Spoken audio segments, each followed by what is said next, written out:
I was referring to sampling techniques. Am I right? Very good. Research is an endeavor. Endeavour ಅಂತ ಹೇಳಿದ್ರೆ ಪ್ರಯತ್ನ ಅಂತ. ಈಗ research is an endeavour. Research needs to be conducted in a systematic, logical, step-by-step sequence. ಹೇಳ್ತೀನಿ Kannada ಹೇಳಾಯ್ತು. Research ಅನ್ನ ಈ ಸಂಶೋಧನೆ ಅಂತ ಏನು ಹೇಳ್ತೀವಿ ಅದನ್ನ ನಾವು ಕಷ್ಟಪಟ್ಟು ತುಂಬಾ ಪ್ರಯತ್ನ ಪಟ್ಟು ಮಾಡಬೇಕು. ಹೌದಲ್ವಾ? ಎಲ್ಲರೂ ರಿಸರ್ಚ್ ಮಾಡಕ್ಕಾಗಲ್ಲ. Research is not everybody's cup of tea. ಇದು ಕನ್ನಡ ಬೇಕಾ? ಇದು ಇಂಗ್ಲಿಷ್ ಅರ್ಥ ಆಗಲ್ವಾ? ಟೀ ಕುಡಿಯೋ ಹಾಗೆ ಎಲ್ಲರೂ ರಿಸರ್ಚ್ ಮಾಡಕ್ಕಾಗಲ್ಲ ಅಂತ. Even teaching also in the same way. Yes, ನಿಮಗೆ ನಾನು ಸ್ಯಾಂಪ್ಲಿಂಗ್ ಯಾತಕ್ಕೆ ಬೇಕು ಅನ್ನೋ ಒಂದು ಮಾಹಿತಿನ ಕೊಡ್ತಾ ಇದ್ದೆ. There are two things. One is population.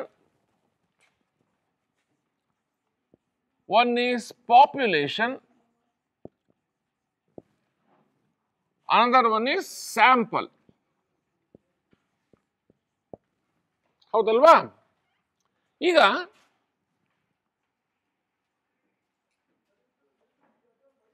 population means the totality of a particular group. I told you about pre-university, or you can take even 10th class students, SSLC students, or 9th class, anything for the matter. And you have to select under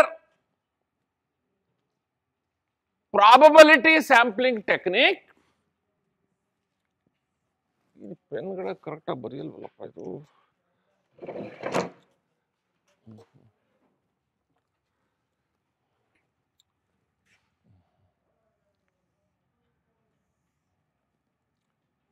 North, South, East, West. North, South, East, West. Suppose if you take Mysore city, okay?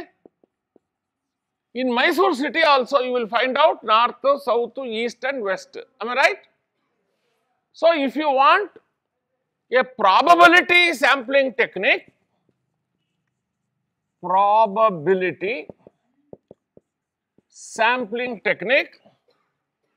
you have to take students from North, South, East and West. So you are giving representation. You are taking students from the north side, south side, east side and west side. We are in which side now? Gangotri ಎಲ್ಲಿದೆ ಇದು? ಅದನ್ನಾರು ಹೇಳಿ ಹೋಗ್ಲಿ. North ಅಲ್ಲಿ ಇದೀವ, south ಅಲ್ಲಿ ಇದೀವ, East ಅಲ್ಲ, West ಅಲ್ಲಿ ಇದೀವ? Mysuru city ಒಳಗಡೆ ನಾವ್ ಎಲ್ಲಿದೀವಿ ಈಗ? ನಾರ್ತ? ಸುಮ್ಮನೆ ಬಾಯಿಗೆ ಬಂದಾಗ ಹೇಳ್ಬಿಡ್ರಿ, ಯೋಚನೆ ಮಾಡಿ ಮಾತಾಡಿ. We are towards south. You understand? ಈಗ ನೀವು ಪ್ರಾಬಬಿಲಿಟಿ ಸ್ಯಾಂಪ್ಲಿಂಗ್ ಟೆಕ್ನಿಕ್ ಮಾಡಬೇಕು ಅಂದ್ರೆ students must be from all the directions. You cannot take only from one direction. ಸುಮ್ಮನೆ ಮಕ್ಕಳದೊಂದು ಚಿತ್ರ ತೋರಿಸಿದಷ್ಟೇ. You understand? Then what happens? There will be chances for students from all the four sides of the Mysore city. Then we say, yes, there is a total representation. What is the meaning? Suppose you want 600 students You want 600 students. You take 200 here, take 200 here, take 200 here. ಎಷ್ಟಾಯ್ತು? 8 ಆಯ್ತಾ? 800 ಆಯ್ತು. 1 2 3 4 8 ಆಯ್ತಲ್ವಾ? 800 ಇಟ್ಕೊಳ್ಳಿ. Example ಅಷ್ಟೇ. 200 200 400 400 600 600 200 800. So ಇದು representation ಹಿಂಗೆ ಕೊಡಬೇಕು ಅಂತ. ಇದನ್ನೇ ನಾವು ಪ್ರಾಬಬಿಲಿಟಿ ಸ್ಯಾಂಪ್ಲಿಂಗ್ ಟೆಕ್ನಿಕ್ ಅಂತ ಹೇಳೋದು. ಅದರಲ್ಲಿ ನಾನು ಟೈಪ್ಸ್ ಅನ್ನು ಹೇಳಿದ್ದೀನಿ ನಿಮ್ಗಾಗಲೇ. ಕೆಲವೆಲ್ಲ ನೀವು ಅರ್ಥ ಮಾಡ್ಕೊಂಡಿದ್ದೀರಿ. Simple random sampling technique, systematic sampling technique, stratified sampling technique. ಇನ್ನೆಲ್ಲ ಅವೆಲ್ಲ ಇನ್ನೂ ಎಕ್ಸ್ಪ್ಲೈನ್ ಮಾಡಿಲ್ಲ. ವೈಟ್ ಡೋಂಟ್ ವರಿ, ಅವೆಲ್ಲ ಯಾವುದು ಇನ್ನೂ ಹೇಳಿಲ್ಲ. ನಾನು ಹೇಳಿರೋದು 3.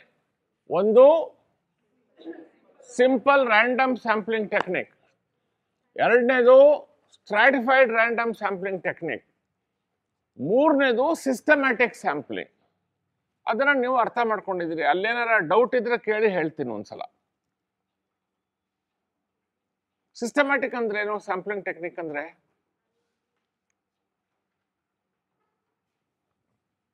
ಈಗ ನಿಮಗೆ ಒಂದು ಉದಾಹರಣೆನ ಕೊಟ್ಬಿಡ್ತೀನಿ, so that you will understand better.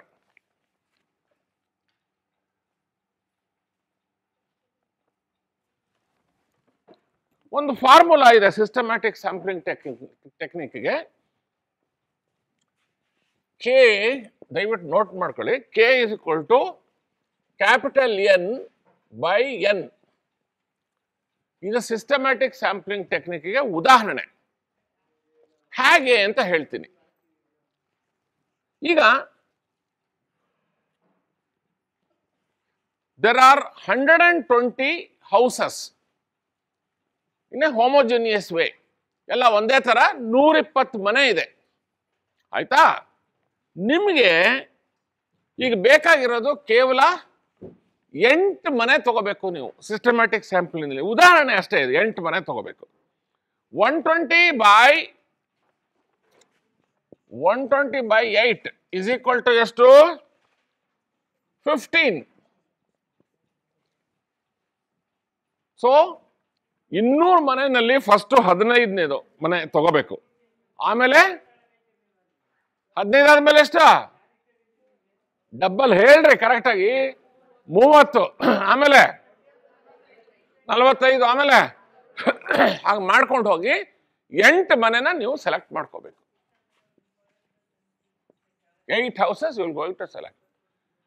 ಇಲ್ಲಿ ಕೆ ಅಂದ್ರೆ ಏನು? K is equal to sampling interval. ಬರ್ಕೊಳ್ಳಿ, K is equal to sampling interval. ಇದೇ ಇಂಪಾರ್ಟೆಂಟ್ ಸಿಸ್ಟಮ್ಯಾಟಿಕ್ ಸ್ಯಾಂಪ್ಲಿಂಗ್ ನಲ್ಲಿ. K is equal to sampling interval. Capital N is equal to population size. ಇಲ್ಲೇನು population size ಇಲ್ಲಿರೋದು? ಇಲ್ಲಿ 120. ಇಲ್ಲಿ ನಾನು ತಗೊಳ್ತೀನಿ ಬಿಡಿ, ಎತ್ಕೊತೀನಿ.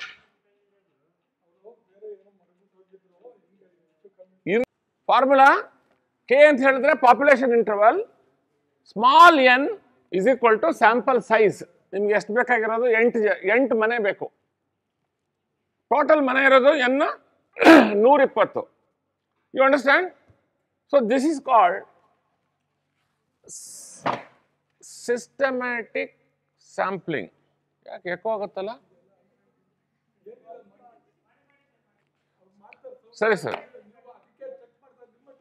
ಸರಿ ಸರಿ ಅದನ್ನು ನಾವು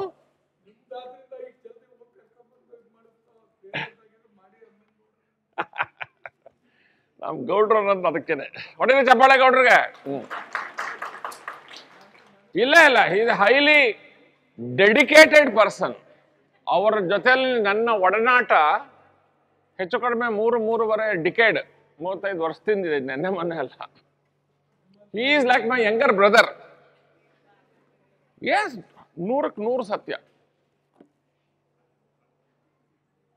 ಈಗ ಸಿಸ್ಟಮ್ಯಾಟಿಕ್ ಸ್ಯಾಂಪ್ಲಿಂಗ್ ಅಂದ್ರೆ ನಿಮ್ಗೆ ಅರ್ಥ ಆಯ್ತು ಏನಪ್ಪ? ಸಿಸ್ಟಮ್ಯಾಟಿಕ್. ಇಷ್ಟು ಜ್ವರ ಇದೆ ಗಂಟಲು, ನಿನ್ಗೆ ಯಾಕೋ ಮೈಕೋ ಅಂತೀರಿ. ಅಲ್ಲ, ಅವ್ರಿಗೆ ಬೇಕಲ್ಲ. ನಮ್ಮ ರೆಕಾರ್ಡ್ ಮಾಡೋರಿಗೆ ವಾಯ್ಸ್ ಬರುತ್ತಾ? ಹಂಗಾರೆ ನೀವು ಸರಿ ಅಂದಮೇಲೆ ಮುಗ್ದೇ ಹೋಯ್ತಲ್ಲ, ಮಾತಾಡೋಕ್ಕೆ ಹೋಗಲ್ಲ. ಅವರೆಲ್ಲ ರಿಪೇರಿ ಮಾಡಲಿ ಅದನ್ನ. Systematic sampling comes under which category? Very good. Intelligent students. Probability sampling technique.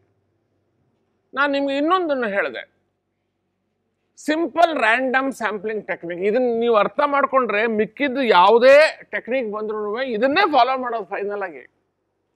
ಇದನ್ನ ಏನಿಗೆ ನಾನು ಹೇಳ್ತಿದ್ದೀನಿ, ಸಿಂಪಲ್ ರ್ಯಾಂಡಮು ಅಥವಾ ಸ್ಟ್ರಾಟಿಫೈಡು ಅಥವಾ ಸಿಸ್ಟಮ್ಯಾಟಿಕ್ಕು, ಇದನ್ನೇ ಫಾಲೋ ಮಾಡೋದು.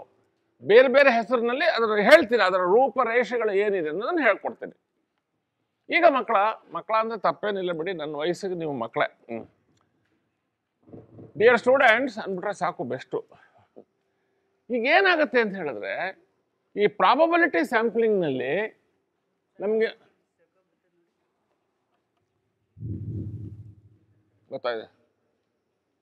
ಆದ್ನಲ್ಲಿರಲ್ಲ, ಆಫ್ ಮಾಡ್ಲಾ? ಇರಲಿ, ದೂರ ಇರ್ತೀನಿ ಬಿಡಿ. Hello hello hello systematic sampling echo is coming. ಇರಲಿ ಮಾಡಿ ಸರ್, ನಿಧಾನ ಮಾಡಿ ಸರ್, ಏನು ಅರ್ಜೆಂಟ್ ಇಲ್ಲ. ಮಾತಾಡ್ಲಾ? ಮಾತಾಡ್ತಿರ್ತೀನಿ, ಆಯ್ತಾಯ್ತು.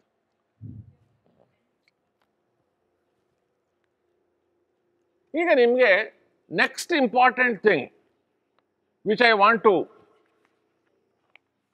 Discuss is what is known as, ನಿಮ್ಮ ಸಿಲೆಬಸ್ಸಲ್ಲೂ ಇದೆ, ನನ್ನ ಪಾಯಿಂಟ್ಸಲ್ಲೂ ಇದೆ, ಕ್ಲಸ್ಟರ್ ಸ್ಯಾಂಪ್ಲಿಂಗ್ ಅಂತ ಬರ್ಕೊಳ್ಳಿ.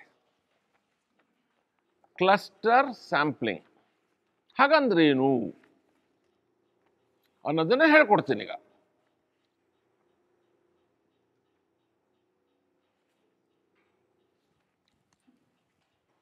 ಇನ್ನೊಂದ್ಸಲ ನಾನು ನಿಮ್ಗೆ ಹೇಳಬೇಕು, ಸಿಸ್ಟಮ್ಯಾಟಿಕ್ ಸ್ಯಾಂಪಲ್ನಲ್ಲಿ ಫಿಕ್ಸೆಡ್ ಇಂಟರ್ವಲ್ಸ್ ಇರುತ್ತೆ. ನೀವು 4 ತೊಗೊಂಡ್ರೆ 8 ಆಗಬೇಕು, 4 ಆದಮೇಲೆ 6 ತೊಗೊಳ್ಳೋ ಹಾಗಿಲ್ಲ. Fixed intervals. 15 ತೊಗೊಂಡ್ಮೇಲೆ 30 ಆಗಬೇಕು, ಅದರ ಡಬ್ಬಲ್ ಹಂಗೆ ಹೋಗ್ಬೇಕು. ಇದನ್ನು ನಾವು ಫಿಕ್ಸೆಡ್ ಸ್ಯಾಂಪಲ್ ಇಂಟರ್ವಲ್ಸ್ ಅದನ್ನು ಫಿಕ್ಸೆಡ್ ಇಂಟರ್ವಲ್ಸ್ ಅಂತ ಹೇಳ್ತೀವಿ ಸಿಸ್ಟಮ್ಯಾಟಿಕಲ್ಲಿ. ಇದು ಅರ್ಥ ಆಯ್ತಾ? ಈಗ ಕ್ಲಸ್ಟರ್ ಸ್ಯಾಂಪ್ಲಿಂಗ್. ಕ್ಲಸ್ಟರ್ ಅಂದ್ರೆ ಏನು? ಒಂದು ಗುಂಪು, ಒಂದು ಗೊಂಚಲು, ರಾಶಿ, ಒಂದು ರಾಶಿ, ಅದಕ್ಕೆ ಕ್ಲಸ್ಟರ್ ಅಂತ ಹೇಳ್ತೀವಿ. ನೀವು ಬರೀ ಇಂಗ್ಲೀಷಲ್ಲಿ ಹೇಳಿದ್ರೆ ನಿಮ್ಗೆ ಅರ್ಥ ಆಗಲ್ಲ ಅಂದ್ಬಿಟ್ಟು ಕನ್ನಡದಲ್ಲಿ ಹೇಳಿದ್ದು. ಕ್ಲಸ್ಟರ್ ಅಂತ ಹೇಳಿದ್ರೆ ರಾಶಿ ಅಥವಾ ಒಂದು ಗುಂಪು, ಗೊಂಚಲು. ಫಾರ್ ಎಕ್ಸಾಂಪಲ್, ಗೊಂಚಲು ಅಂತ ನಾರ್ಮಲಿ ಎಲ್ಲಿ ಹೇಳ್ತೀವಿ ನಾವು? ದ್ರಾಕ್ಷಿ. ನೀವೆಲ್ಲ ಎಷ್ಟು ಸಲ ಪರ್ಚೇಸ್ ಮಾಡಿದ್ದೀರಿ? ಬೇಕಾಷ್ಟು ದ್ರಾಕ್ಷಿಗಳು 1/4 kg, 1 kg, 2 kg ಹಿಂಗೆಲ್ಲ ತೊಗೊಂಡೋಗಿದ್ದೀರಿ. ಇದು ರಾಶಿ. ಇಲ್ಲಿ ಏನು ಅರ್ಥ ಅಂತಂದ್ರೆ, ಕ್ಲಸ್ಟರಲ್ಲಿ ಏನೇನು ಬರುತ್ತೆ? ಜೆಂಡರ್ ಬರುತ್ತೆ. ಗುಂಪಲ್ಲಿ ಜೆಂಡರ್, ಏಜ್ ಬರುತ್ತೆ,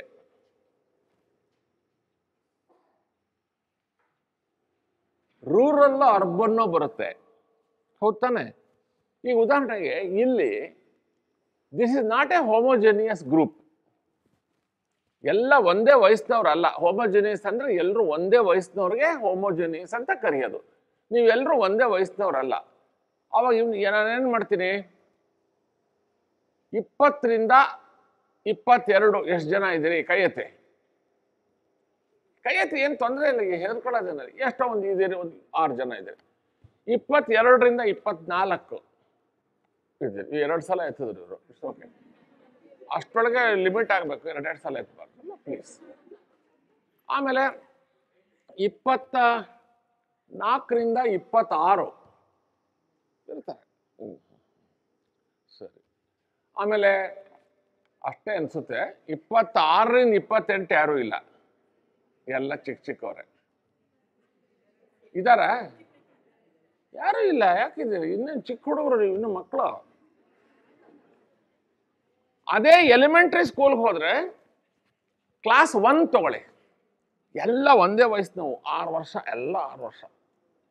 ಸ್ಕೂಲ್ ಲೆವೆಲ್ನಲ್ಲಿ homogeneity is always guaranteed, but higher level homogeneity will not be there, heterogeneous group will be there. Homo hetero ಅನ್ನೋದಕ್ಕೆ ಏನು ವ್ಯತ್ಯಾಸ ಅಂದರೆ ಒಂದೇ ವಯಸ್ಸಿನವು ಬೇರೆ ಬೇರೆ ವಯಸ್ಸಿನವು ಅಂತ ಹೆಟ್ರೋಜಿನಿಯಸ್ ಅಂದರೆ. ಈಗ ಅರ್ಥ ಆಯ್ತಾ? ಹೆಟ್ರೋಜಿನಿಯಸ್ ಅಂದರೆ ಬೇರೆ ಬೇರೆ ವಯಸ್ಸು. ಇದು ಹೆಟ್ರೋಜಿನಿಯಸ್ ಗ್ರೂಪ್. ಇದು this is not a homogeneous group.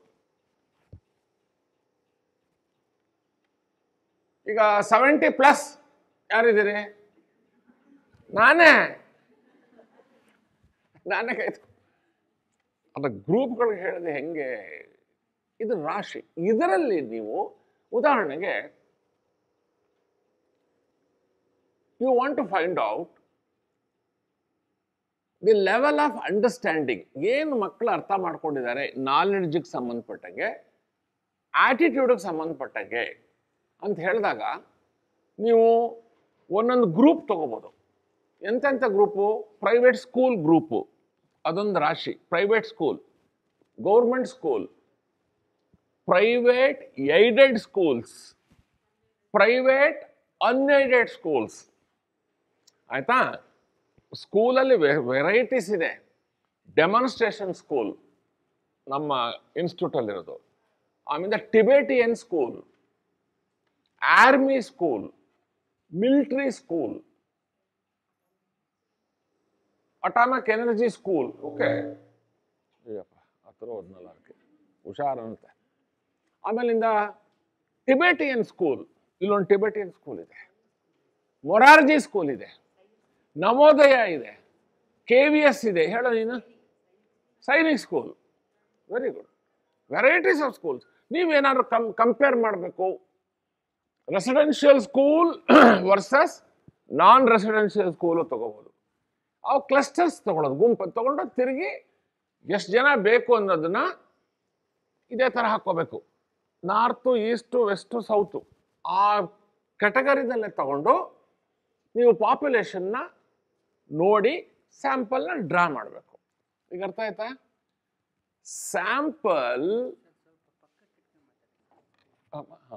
Sample represents ಏನು? ಪಾಪ್ಯುಲೇಷನ್. ಟಕ್ಕಂತ ಹೇಳಿ ಮಕ್ಕಳ. Sample represents population. ಅಥವಾ ಇನ್ನೂ ಏನು ಹೇಳ್ಬೋದು? Sample is part of population. Mysuru Pak ಜ್ಞಾಪಕ ಮಾಡ್ಕೊಳ್ಳಿ. ಇಷ್ಟು ದೊಡ್ಡ ಟ್ರೇ ಫುಲ್ ಮೈಸೂರು ಪಾಕ್ ಒಂದೇ ಥರ ಇರುತ್ತೆ, ಅದು ಪಾಪ್ಯುಲೇಷನ್ನು. ಸ್ಯಾಂಪಲ್ ತಗೊಂಡಾಗ ಅದು ಸ್ಯಾಂಪಲ್. You understand? ಈಗ ಆ್ಯಕ್ಚುಲಿ ಜೆಂಡರ್ ಅಂತ ಹೇಳಿದ್ರೆ ನಾವು ಅದು ರಾಂಗ್ ಹೇಳೋದು. ಜೆಂಡರ್ ಅಂತ ಹೇಳಬಾರ್ದು, ಸೆಕ್ಸ್ ಅಂತ ಹೇಳಬೇಕು. ಬಾಯ್ ಆರ್ ಗರ್ಲ್ ಅಂತ. ಜೆಂಡರ್ ಅಂದರೆ ಅರ್ಥನೇ ಬೇರೆ.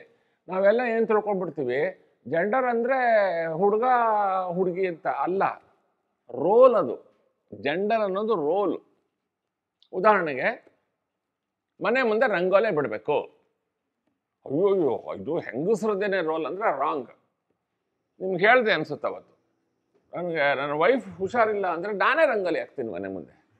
ತಪ್ಪೇನದ್ರಲ್ಲಿ? ಒಡನೆ ಚಪ್ಪಾಳೆ. ಹಾಂ, ಇಲ್ಲಲ್ಲಪ್ಪ ಅವಳೇ ಮಾಡಬೇಕು ಹಾಗೆ ಅಂದರೆ ಮೀನಿಂಗ್ಲೆಸ್.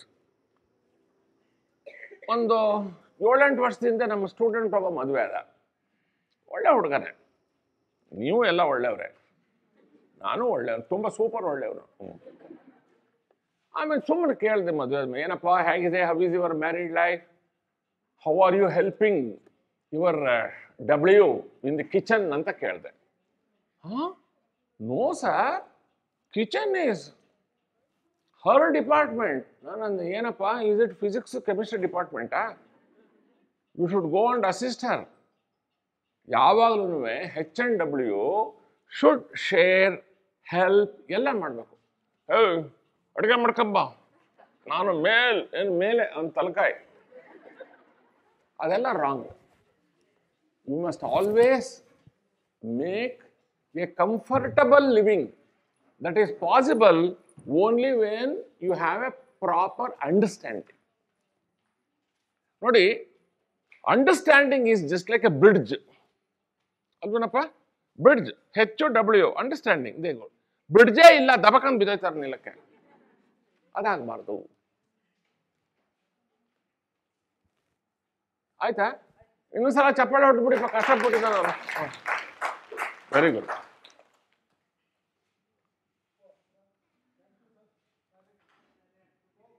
ಈ ರಾಶಿ ಗುಂಪು ಇವೆಲ್ಲ ಮಾಡಬೇಕಾದ್ರೆ ಹೋಮೋಜಿನಿಯಸ್ ಗ್ರೂಪಿಗೆ ಬೆಸ್ಟ್ ಅದು ಎಕ್ಸಾಂಪಲ್. ನಿಮ್ಮಲ್ಲೇ ಹೋಮೋಜಿನಿಯಸ್ ಗ್ರೂಪ್ ಮಾಡ್ಕೋಬೇಕು ಅಂದ್ರೆ ಏಜ್ ವೈಸ್ ಹೇಳಿದ್ನಲ್ಲ, 20ರಿಂದ 22 ಅದು ಹೋಮೋಜಿನಿಯಸ್, ಅದೊಂದು ಗ್ರೂಪು. ಆಮೇಲಿಂದ ನೀವು ಕಂಪೇರ್ ಮಾಡೋದು, ಕಾಂಟ್ರಾಸ್ಟ್ ಮಾಡೋದು ನಿಮ್ಮ ಖುಷಿ, ಅದು ಆ ಥರ. ಸೊ ಕ್ಲಸ್ಟರ್ ಅಂತ ಹೇಳಿದ್ರೆ ಒಂದು ರಾಶಿ, ಒಂದು ಗುಂಪು, ಒಂದು ಗೊಂಚಲು ಅನ್ನೋ ಮೀನಿಂಗ್ನಲ್ಲಿ ಬರುತ್ತೆ. ಆಮೇಲಿಂದ ನಿಮ್ದು ಇನ್ಕಮ್ ಅದೂ ಇಂಪಾರ್ಟೆಂಟು. ಆಮೇಲೆ ಇನ್ನೂ ಒಂದು ಏನು ಅಂತಂದರೆ ಯಾವ ರೀಜನ್ನಲ್ಲಿ ಇದ್ದೀರಿ ಅಂತ, ಯಾವ ಏರಿಯಾದಿಂದ ಬರ್ತಿದ್ದೀರಿ ಅಂತ. ಬಟ್ ಏರಿಯಾ ಸ್ಯಾಂಪ್ಲಿಂಗಿಗೂ ಅದು ಬರುತ್ತೆ.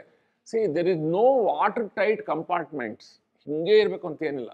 ಅಲ್ಲಿ ಇಲ್ಲಿ ಸ್ವಲ್ಪ ವ್ಯತ್ಯಾಸಗಳು ಆಗುತ್ತೆ, nothing to worry about it. Just ಏನು ಅಂದರೆ ಇಷ್ಟು ಬರ್ಕೊಳ್ಳಿ, cluster sampling means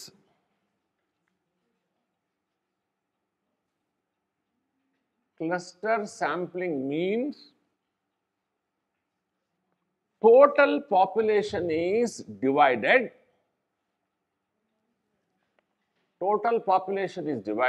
into clusters or groups. Clusters are groups. ಈಗ ಕೇಳಿ, ಈಗ ನಾನು ಹೇಳೋದ್ನಲ್ಲ ಕ್ಲಸ್ಟರ್ಸ್. ಈಗ ಉದಾಹರಣೆಗೆ 20ರಿಂದ 22 ಎಷ್ಟು ಜನ ಇದ್ದೀರಿ ಅಂತ ಕೇಳಿದ್ರಿ, ಅದು ಒಂದು ಗ್ರೂಪ್ ಅಥವಾ ಒಂದು ಕ್ಲಸ್ಟರ್. ಅಷ್ಟು ಜನ ನಾನೇನು ತಗೊಳ್ಳೋದಿಲ್ಲ, ಅದರಲ್ಲಿ ಒಂದು 4 3 ಎಷ್ಟೋ ತಗೋಬೋದು. ಅದು ನಮ್ಮ ರಿಸರ್ಚರ್ ಇಷ್ಟ, ಅದು ಆ ಥರ. You understand? So this is in brief about cluster sampling. ಏನಾರ ಡೌಟ್ ಇದ್ರೆ ಕೇಳಿ ಮಕ್ಕಳ. ಹೋಮೋಜಿನಿಯಸ್ಸೇ ತಗೊಳ್ಳೋದು, ಆಮೇಲಿಂದ ನೀವು ಕಂಪೇರ್ ಮಾಡ್ಕೊಳ್ಳೋದು ಅದು ಬೇರೆ ವಿಷಯ. ನೋಡಮ್ಮ, 20ರಿಂದ 22 ವಯಸ್ಸಿನವರು ಒಂದೇ, ಅದು ಒಂದು ಹೋಮೋಜಿನಿಯಸ್ ಗ್ರೂಪು. ಈಗ 22ರಿಂದ 24 ಅಂತ ನೀವು ಏನಾರು ಆಪರೇಷನಲ್ ಡೆಫಿನೇಷನ್ ಕೊಟ್ಕೊಂಡ್ರೆ ಅದು ಒಂದು ಗ್ರೂಪ್ ಆಗುತ್ತೆ. ನೀವು ಹೇಗೆ ಮಾಡ್ತೀರೋ ಅದ್ರ ಮೇಲೆ ಡಿಪೆಂಡ್ ಆಗುತ್ತೆ. But it must be homogeneous.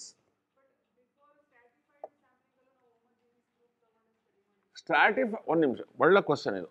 Stratified sampling ಟೆಕ್ನಿಕ್ನಲ್ಲಿ ನಿಮ್ಗೆ ಹೇಳಿದೆ, ಪ್ರೀ ಯೂನಿವರ್ಸಿಟಿ ಅಂತ ಹೇಳಿದಾಗ ಸೈನ್ಸು, ಆರ್ಟ್ಸು, ಕಾಮರ್ಸ್ ಅಂತ ಬರುತ್ತೆ. ಅದು ಹೋಮೋಜಿನಿಯಸ್ ಗ್ರೂಪ್ ಸೈನ್ಸ್ ಅಂತಾನೆ ತಗೊಳ್ಳೋದು, ಏಜ್ ತಗೊಳಕ್ ಹೋಗಲ್ಲ. ಏಜು ನೀವು ತಗೊಂಡು ಮಾಡ್ಕೋಬೋದು, ಅದರಲ್ಲೇನು ತಪ್ಪಿಲ್ಲ. ಅದೇ ಥರ ಆರ್ಟ್ಸ್ ಅನ್ನೋದು ಒಂದು ರಾಶಿ ಅಥವಾ ಒಂದು ಗುಂಪು, ಇದೇ ಥರ ಕಾಮರ್ಸ್, ಅದರಿಂದ ತಗೊಂಡು ಕಂಪೇರ್ ಮಾಡ್ಕೋಬೋದು. That is nothing wrong in it. ಗೊತ್ತಾಯ್ತಾ ಮಗ? ಡೌಟ್ ಇದ್ರೆ ಕೇಳಿ, ಕನ್ನಡದಲ್ಲೇ ಹೇಳ್ತೀನಿ ನಾನು, ಹೇಳಿ. ಈಗ ಏನು ಡೌಟ್ ಇಲ್ಲ ಅಂದ್ರೆ ಮುಂದೆ ಹೋಗ್ಲಾ? Area sampling.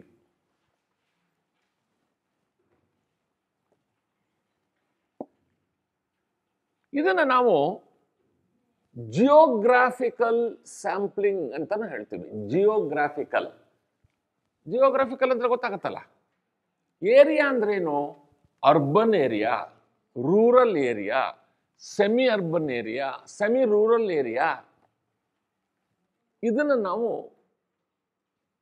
ಏರಿಯಾ ಅಂತ ಹೇಳ್ತೀವಿ. ಉದಾಹರಣೆಗೆ ಟ್ರೈಬಲ್ ಗ್ರೂಪ್, ನಮ್ಮ ಇದಿದೆಯಲ್ಲ ಬಿಳಿಗಿರ ರಂಗನ ಹಿಲ್ಸ್, ಅಲ್ಲಿ ಯಾರು ಎಂಥ ಟ್ರೈಬಲ್ ಜನ ಇರೋದು? ಸೋಲಿಗಾಸ್. Very good. ನೀವಿಲ್ಲಿ ಮಡಿಕೇರಿ ಸೈಡ್ಗೆ ಬಂದ್ರೆ, ಕೂರ್ಗ್ ಅಂತ ಹೇಳಿ, ಕೂರ್ಗ್ ಸೈಡ್ಗೆ ಬಂದ್ರೆ ಯಾರಿದ್ದಾರೆ? Jenu Kurubas. If you go to Ooty, Badagas. Very good. ಇದು ಒಂದೊಂದು ಗ್ರೂಪು, ಅದ್ರ ಒಳಗಡೆನೆ ತಗೋಬೇಕು ಏರಿಯಾ. ಇದೊಂದು ಏರಿಯಾ, ಇದೊಂದು ಏರಿಯಾ, ಇದಕ್ಕೆ ಕಂಪೇರ್ ಮಾಡೋದು. ಎಷ್ಟು ಜನ ಬೇಕು ಅನ್ನೋದು you decide. You understand? So ಹೀಗೆ ಏರಿಯಾನ ಸೆಲೆಕ್ಟ್ ಮಾಡಿಕೊಂಡು ಸ್ಯಾಂಪಲ್ನ ಆ ಪಾಪ್ಯುಲೇಷನ್ ಇಂದ ಡ್ರಾ ಮಾಡಬೇಕು. That is called area sampling or geographical sampling technique ಅಂತ ಹೇಳ್ತೀವಿ.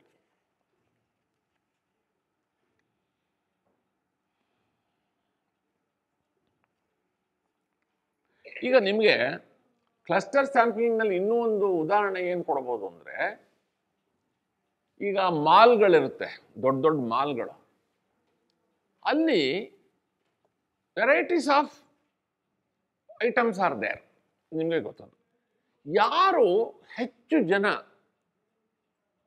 ಟೈಮಿಂಗ್ಸ್ ತಗೊಳ್ಳಿ, ಬೆಳಗ್ಗೆ 10 ಗಂಟೆಯಿಂದ 2 ಗಂಟೆವರೆಗೆ, 3 ಗಂಟೆಯಿಂದ 6 ಗಂಟೆವರೆಗೆ, 6 ಗಂಟೆಯಿಂದ ರಾತ್ರಿ 7:30 8 ಗಂಟೆವರೆಗೆ ಏನೇನು ಪರ್ಚೇಸ್ ಮಾಡ್ತಾರೆ ಅದೊಂದು ಕ್ಲಸ್ಟರ್ ಅಂತ ಅನ್ಕೋಬಹುದು. ಮಾಡ್ಕೊಂಡಾಗ ಅದನ್ನ ನಾನು ಹೇಳ್ತಿರೋದಿಲ್ಲ ಇಲ್ಲಿ. For example, what they take, most popular thing ಏನು ತಗೋತಾರೆ ಅನ್ನೋದ್ರ ಮೇಲೂ ಡಿಪೆಂಡ್ ಆಗುತ್ತೆ. ಅಥವಾ ನೀವು KFCಗೆ ಹೋಗ್ತೀರಿ, ಏನು KFC ಅಂದ್ರೆ ಕೆಂಚುಟಿ ಫ್ರೈಡ್ ಚಿಕನ್ ಅಂತ, ಅಥವಾ ಇನ್ನೊಂದು ಮ್ಯಾಕ್ಡೊನಾಲ್ಡ್ಸ್. ಅಲ್ಲಿ ಏನು ಜನ ಪ್ರಿಫರ್ ಮಾಡ್ತಾರೆ, ಇಲ್ಲಿ ಏನು ಜನ ಪ್ರಿಫರ್ ಮಾಡ್ತಾರೆ, ಒಂದೊಂದು ಗುಂಪು ಥರ ಮಾಡಿಕೊಂಡು ನೀವು ಫೈಂಡ್ ಔಟ್ ಮಾಡ್ಕೋಬೋದು. ಏಜ್ದೆಲ್ಲ ಕಂಡುಹಿಡಿಯೋದು ಈಸಿ ಏನು ಆಗತ್ತೆ, ಬಟ್ ಅವ್ರು ತೊಗೋಬೇಕು. ಅವ್ರು ನಿಮ್ಗೆ ಎಷ್ಟು ಏಜು ಎಂದು ಅದು ಯಾರು ಕೊಡಲ್ಲ, ಬರೋರು ಏಜ್ ಕಟ್ಕೊಂಡ್ರೆ ನಾವು ತಿನ್ನಕ್ಕೆ ಬಂದಿದ್ದೀವಿ ಹೋಗ್ತೀವಿ ಅಂತ ಅನ್ಬಿಟ್ಟು.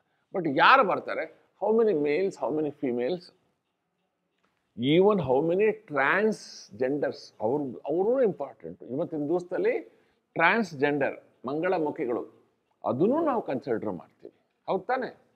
ನೀವು DKD ಶೋ ಎಲ್ಲ ನೋಡ್ತಿದ್ದೀರಲ್ಲ, ಎಷ್ಟು ಚೆನ್ನಾಗಿ they have given value to them. So this is the meaning. ಅವರು ಏನು ಮೋಸ್ಟ್ ಪಾಪ್ಯುಲರ್ ಐಟಮ್ ಏನು ಆರ್ಡರ್ ಮಾಡ್ತಾರೆ ಅಂತ, KFCನಲ್ಲಾಗಲಿ ಮ್ಯಾಕ್ಡೊನಾಲ್ಡ್ಸ್ಲಾಗಲಿ ಮಾಲ್ನಲ್ಲಿ ಯಾವ ಸ್ಪೆಷಲ್ ಐಟಮ್ ತೊಗೊಂಡು ಹೋಗ್ತಾರೆ, ಇದನ್ನು ನಾವು we talk about cluster sampling and also area sampling. ಅದು next multi stage sampling. Multistage ಅಂದರೆ ಒಂದಕ್ಕಿಂತ ಹೆಚ್ಚು. ನಿಮ್ಗೆ ಸಿಂಪಲ್ ಆಗಿ ಹೇಳಬೇಕು ಅಂದರೆ, ಒಂದೇ ಒಂದು ಮನೆ ಕಟ್ಟಿದ್ರೆ ಮೇಲೆ ಮಾಡಿ ಗಿಡಿ ಏನು ಇಲ್ಲ ಅಂದ್ರೆ ಏನಂತ ಹೇಳ್ತೀವಿ ಅದಕ್ಕೆ ನಾವು? ಎಂಥ ಮನೆ? Just single house. ಮೇಲೇನು ಮಲ್ಟಿಪಲ್ ಆಗಿ ಏನು ಕಟ್ಟಿಲ್ಲ ಅಂತ. ಕೆಲವು ಕಡೆ 3 ಮಾಡಿ 4 ಮಾಡಿ 6 7 ಮಾಡಿ ಎಲ್ಲ ಇರುತ್ತೆ. ದೊಡ್ಡ ದೊಡ್ಡ ಊರುಗಳಲ್ಲಿ ವಿಪರೀತ ದೊಡ್ಡ ಇರುತ್ತೆ ಬಿಡಿ. ಈಗ ನೀವು ಮಲ್ಟಿ ಸ್ಟೇಜ್ ಅಂದ್ರೆ ಮೋರ್ ದ್ಯಾನ್ ಒನ್ ಅಂತ. ಮಲ್ಟಿ ಸ್ಟೇಜ್ ಅಂದ್ರೇನು? More than one. ಉದಾಹರಣೆಗೆ, ಒಂದು ಸ್ಟೇಟ್, ರಾಜ್ಯವನ್ನ ಹೇಗೆ ವಿಂಗಡಿಸಿದ್ದಾರೆ? ಮೊದಲು ತಾಲೂಕ, ಅದಕ್ಕೂ ಡೌನ್ ಇದೆ ಅಲ್ವಾ? ತಾಲೂಕಿಗಿಂತ ಕಮ್ಮಿ ಯಾವ್ದಿದೆ? ಯಾರೋ ಒಂದು ಹೇಳಿ, ಮಲ್ಟಿಪಲ್ ಆನ್ಸರ್ ಕೊಡ್ತಿದ್ದೀರಿ. ಗ್ರಾಮ, ಓಕೆನಾ? ಅಥವಾ hobli. I think hobli is correct. Hobli is correct.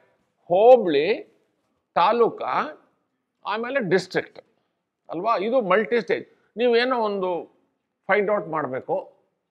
ಇಲ್ಲಿ PHCs ಇದೆಯಾ? PHC ಅಂದ್ರೇನು? Primary health centre. ಹೋಬಳಿನಲ್ಲಿದೆಯಾ? ತಾಲೂಕಲ್ಲಿದೆಯಾ? ಡಿಸ್ಟ್ರಿಕ್ಟಲ್ಲಿದೆಯಾ?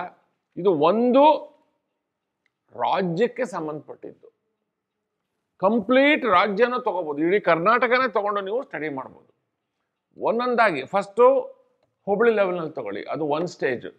ನೆಕ್ಸ್ಟ್ ಸ್ಟೇಜ್ ಈಸ್ ತಾಲೂಕ, ಆಮೇಲಿಂದ ಡಿಸ್ಟ್ರಿಕ್ಟ್. ಇದನ್ನ ಮಲ್ಟಿ ಸ್ಟೇಜ್ ಸ್ಯಾಂಪ್ಲಿಂಗ್ ಅಂತ. ಟೆಕ್ನಿಕ್ ಎಲ್ಲ ಒಂದೇನೆ, ಸ್ಟೇಜ್ಗಳು ಡಿಫ್ರೆಂಟ್ ಆಗಿರುತ್ತೆ. ಬಟ್ ಎಲ್ಲಾರನ್ನೂ you are considering it so that you give equal representation. Probability sampling ಅಂದ್ರೆ ಈಕ್ವಲ್ ರೆಪ್ರೆಸೆಂಟೇಷನ್ ಅಂತ. You understand? ಇದನ್ನ ಮಲ್ಟಿ ಸ್ಟೇಜ್ ಸ್ಯಾಂಪ್ಲಿಂಗ್ ಟೆಕ್ನಿಕ್ ಅಂತ ನಾವು ಹೇಳ್ತೇವೆ. I think this is more than sufficient for probability sampling.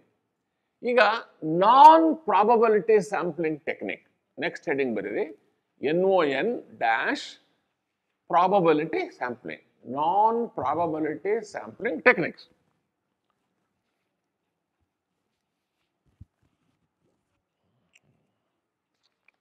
ಇದರಲ್ಲಿ ಏನೆಲ್ಲ ಬರ್ತದೆ ಅನ್ನೋದನ್ನ ಹೇಳ್ತೀನಿ ನಾನು.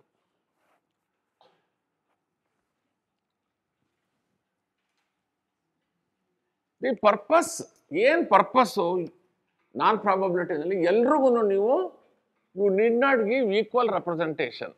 ಈಗ ಉದಾಹರಣೆಗೆ ನಾರ್ತು, ಸೌತು, ವೆಸ್ಟು, ಈಸ್ಟ್ ಅಂತೆಲ್ಲ ಇದೆಯಲ್ಲ, ಎಲ್ಲ ತಗೊಳ್ಳೋ ನೆಸೆಸಿಟಿ ಇಲ್ಲ. ಯಾವುದಾದ್ರು ಒಂದನ್ನು ನೀವು ತೊಗೋಬೋದು, ನಿಮ್ಮ ಖುಷಿ ಅದು. ನೀವೆಲ್ಲ ತೊಗೊಂಡ್ಬಿಟ್ರೆ ಅದು ಪ್ರಾಬಬಿಲಿಟಿ ಹೋಗುತ್ತೆ, ನಾನ್ ಪ್ರಾಬಬಿಲಿಟಿ ಆಗಲ್ಲ. ಇದಕ್ಕೆ ಎಕ್ಸಾಂಪಲ್ಗಳೇನು? ಮೊದಲನೇದು ಕನ್ವೀನಿಯನ್ಸ್ ಸ್ಯಾಂಪ್ಲಿಂಗ್ ಬರ್ಕೊಳ್ಳಿ. ಮೊದಲನೇ ಎಕ್ಸಾಂಪಲ್ ಕನ್ವೀನಿಯನ್ಸ್ ಸ್ಯಾಂಪ್ಲಿಂಗ್.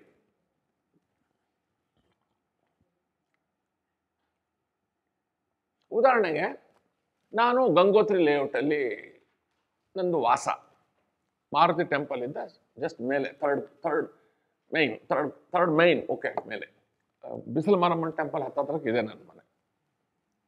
ನನಗೆ I want to find out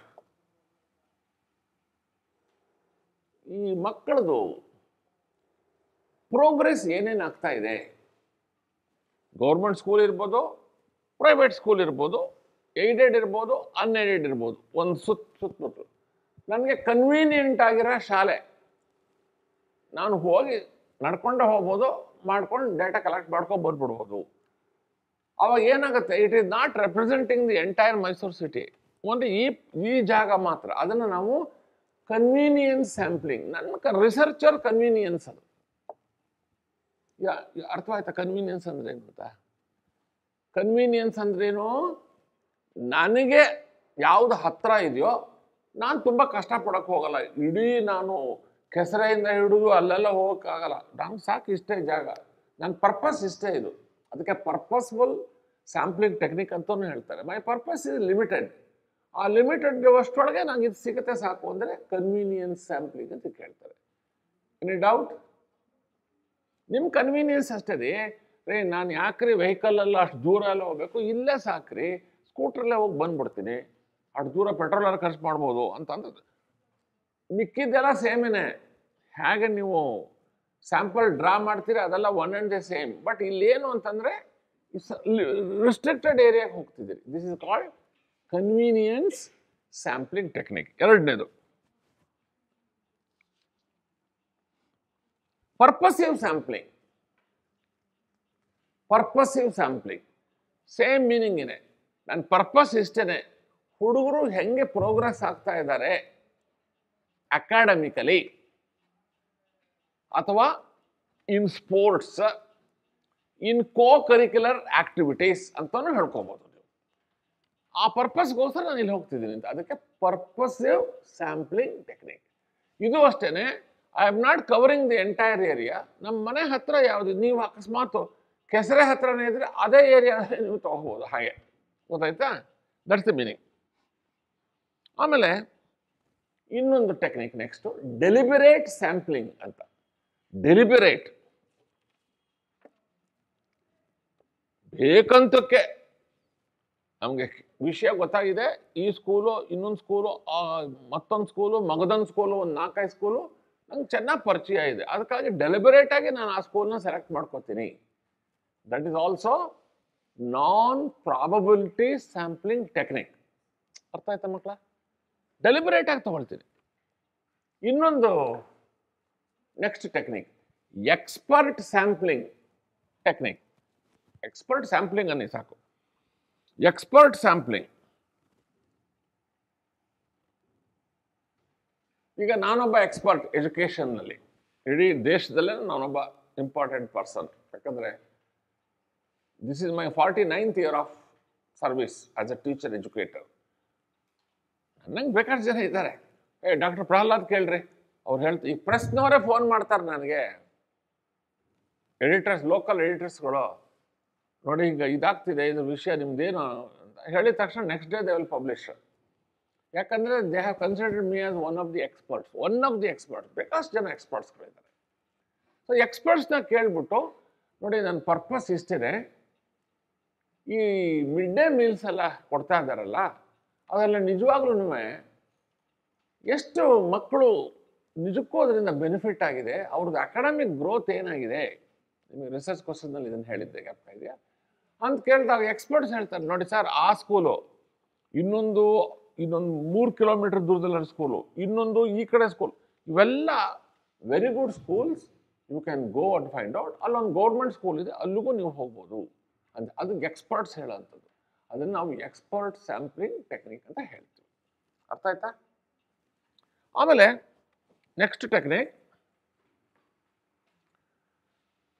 judgment sampling.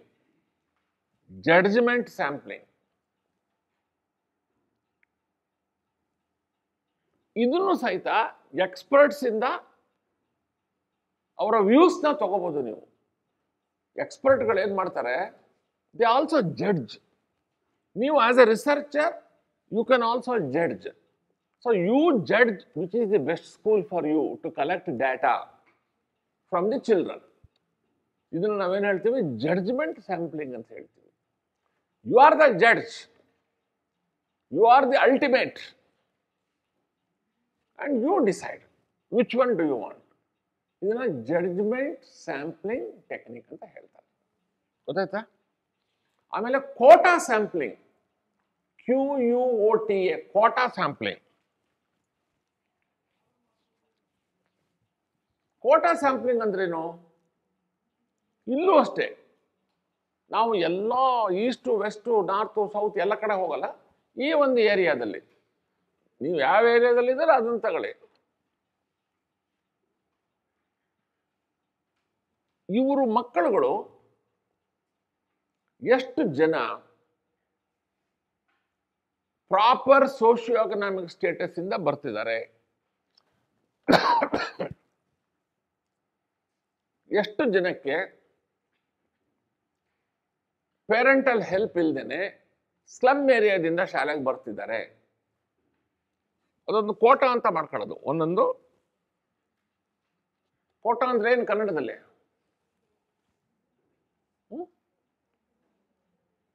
Restricted group ಅಂತ. ಕೋಟಾ ಅಂತಂದ್ರೆ ರಿಸ್ಟ್ರಿಕ್ಟೆಡ್ ಗ್ರೂಪ್. ಎಷ್ಟು ಜನ ಅಂಡರ್ RTE ಬರ್ತಾ ಇದ್ದಾರೆ? RTE ಅಂದ್ರೇನು? Right to education. ಈಗ varieties of schools are there. ಏನ್ ಮಾಡಿದ್ರು? ಅಸೆಂಬ್ಲಿನಲ್ಲಾಗಲಿ ಈವನ್ ಇನ್ ಪಾರ್ಲಿಮೆಂಟ್ ಅಲ್ಲಾಗಲಿ ಡಿಸ್ಕಷನ್ ಆಯ್ತು. ಇದೇನಿದು, ನಾವು ಬಡವರು, ನಮ್ಮ ಮಕ್ಕಳನ್ನ ನಾವು ಒಳ್ಳೆ ಸ್ಕೂಲ್ಗೆ ಸೇರ್ಸಕ್ಕೆ ದುಡ್ಡಿಲ್ಲ ನಮ್ಮ ಹತ್ರ, ಏನ್ ಮಾಡೋದು? ಅವಾಗ RTE ಆಕ್ಟ್ ತಂದ್ರು. ಪ್ರತಿಯೊಂದು ಸೋಕಾಲ್ಡ್ ವೆರಿ ಗುಡ್ ಸ್ಕೂಲ್, ಉದಾಹರಣೆಗೆ ಇಲ್ಲಿ ವಿಜಯ ವಿಟ್ಲ, ಆ ಕಡೆ ಸೈಡ್ ಹೋದ್ರೆ ರೋಟ್ರಿ ವೆಸ್ಟು, ಅಲ್ಲಿ ಇನ್ನು ಮುಂದಕ್ಕೆ ಹೋಯ್ತು ಅಂತಂದ್ರೆ ಯಾವ್ದದು ಮಹಾವೀರ್ ಸ್ಕೂಲು, ಸ್ಟರ್ಲಿಂಗ್ ಥಿಯೇಟರ್ ಇಂದ ಮೇಲೆ ಸಿಕ್ಕಾಪಟ್ಟೆ ಇದೆ. JSS school. There are varieties of schools. JSS ಅಲ್ಲಿ ಪರವಾಗಿಲ್ಲ, ಎಲ್ರಿಗೂ ಮಾಡ್ತಾರೆ. ಬಟ್ ಕೆಲವೊಂದು ಸ್ಕೂಲಲ್ಲಿ ಸ್ವಲ್ಪ, ಈವನ್ JSS ಅಲ್ಲೂ ಅಡ್ಮಿಷನ್ ಇರುತ್ತೆ ಜಾಸ್ತಿ ಅಂತ. ಅವ್ರಿಗೆ ಏನ್ ಮಾಡ್ತಾರೆ, RTE ಆಕ್ಟ್, ಅದೊಂದು ಕೋಟಾ. RTE ಅನ್ನೋದೇ ಒಂದು ಕೋಟಾ. ಅದರಲ್ಲಿ ಎಲ್ಲಾ ಶಾಲೆನಲ್ಲೂ ಮಕ್ಕಳಿಗೆ ಅಡ್ಮಿಷನ್ ಎಷ್ಟೋ ಪರ್ಸೆಂಟ್ ಅಂತ ಇರುತ್ತೆ, ಫುಲ್ ಅಂತಲ್ಲ, ಪರ್ಸೆಂಟ್ ಇರುತ್ತೆ. ಅದನ್ನ ತಗೋಬೇಕು. ಅದನ್ನ ನಾವು ಕೋಟಾ ಸ್ಯಾಂಪ್ಲಿಂಗ್ ಅಂತ ಹೇಳ್ತೀವಿ. ಈಗ ಅರ್ಥ ಆಯ್ತಾ ಕೋಟಾ ಸ್ಯಾಂಪ್ಲಿಂಗ್ ಅಂದ್ರೆ? ಅಲ್ಲೂ ಒಂಥರ ಗುಂಪೆ ಅದು. ಆಕ್ಚುಲಿ ನಾ ಹೇಳಿದ್ನಲ್ಲ, there is no water tight compartments, mix ಆಗಂತ ಚಾನ್ಸಸ್ ಇರುತ್ತೆ ಅಂತ. So that is a very important thing to be understood. Any problem? Quota sampling. ಈಗ ನೆಕ್ಸ್ಟ್ ನೀವು ಹೂ ಅಂದ್ರೆ ನೆಕ್ಸ್ಟ್ ಹೋಗೋದು. ಹೂನಾ? Very good. Next snowball sampling technique. Snowball, SNOWBALL, snowball sampling. ಹಾಗಂದ್ರೆ ಏನು ಅಂತ ಹೇಳ್ತೀನಿ. ಇದೂ ನಾನ್ ಪ್ರಾಬಬಿಲಿಟಿ ಸ್ಯಾಂಪ್ಲಿಂಗ್ ಟೆಕ್ನಿಕ್. ಒಂದು ಉದಾಹರಣೆ ಕೊಡ್ತೀನಿ ನಿಮಗೆ. ನೀವು ಬೇರೆ ಏನಾದ್ರು ಉದಾಹರಣೆ ಕೊಡ್ಬೋದು. 2004 ಸುನಾಮಿ ಬಂತು, ನಿಮಗೆಲ್ಲ ಗೊತ್ತಿದೆ ಅದು. It was A worst thing.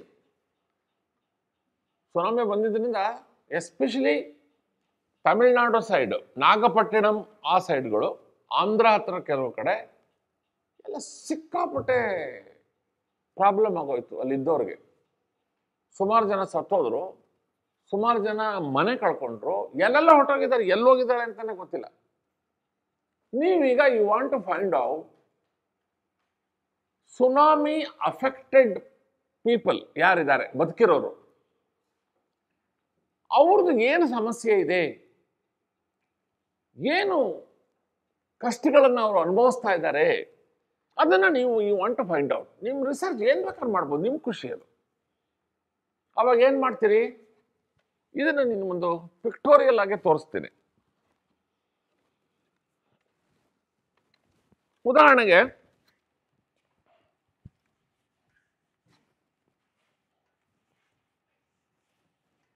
ಇಲ್ಲಿ ಯಾರೋ ಹೇಳ್ತಾರೆ, ನೀವು ನಾಗಪಟ್ಟಣಂ ಹತ್ರ ಹೋಗ್ತೀರಿ ಸರ್, ಅಷ್ಟು ದೂರದಲ್ಲಿ ಒಂದು ಫ್ಯಾಮಿಲಿ ಇದೆ, ಅವರು ಸುನಾಮಿ ಅಫೆಕ್ಟೆಡ್ ಅಂತ.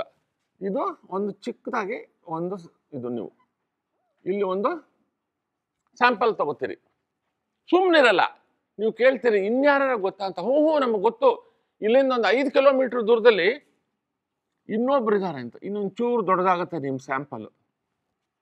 ಅವ್ರನ್ನ ಕೇಳ್ತೀರಿ, ಅವರು ಹೇಳ್ತಾರೆ ಓ ಇನ್ನೊಂದು ಚೂರು ದೊಡ್ಡದಾಗುತ್ತೆ.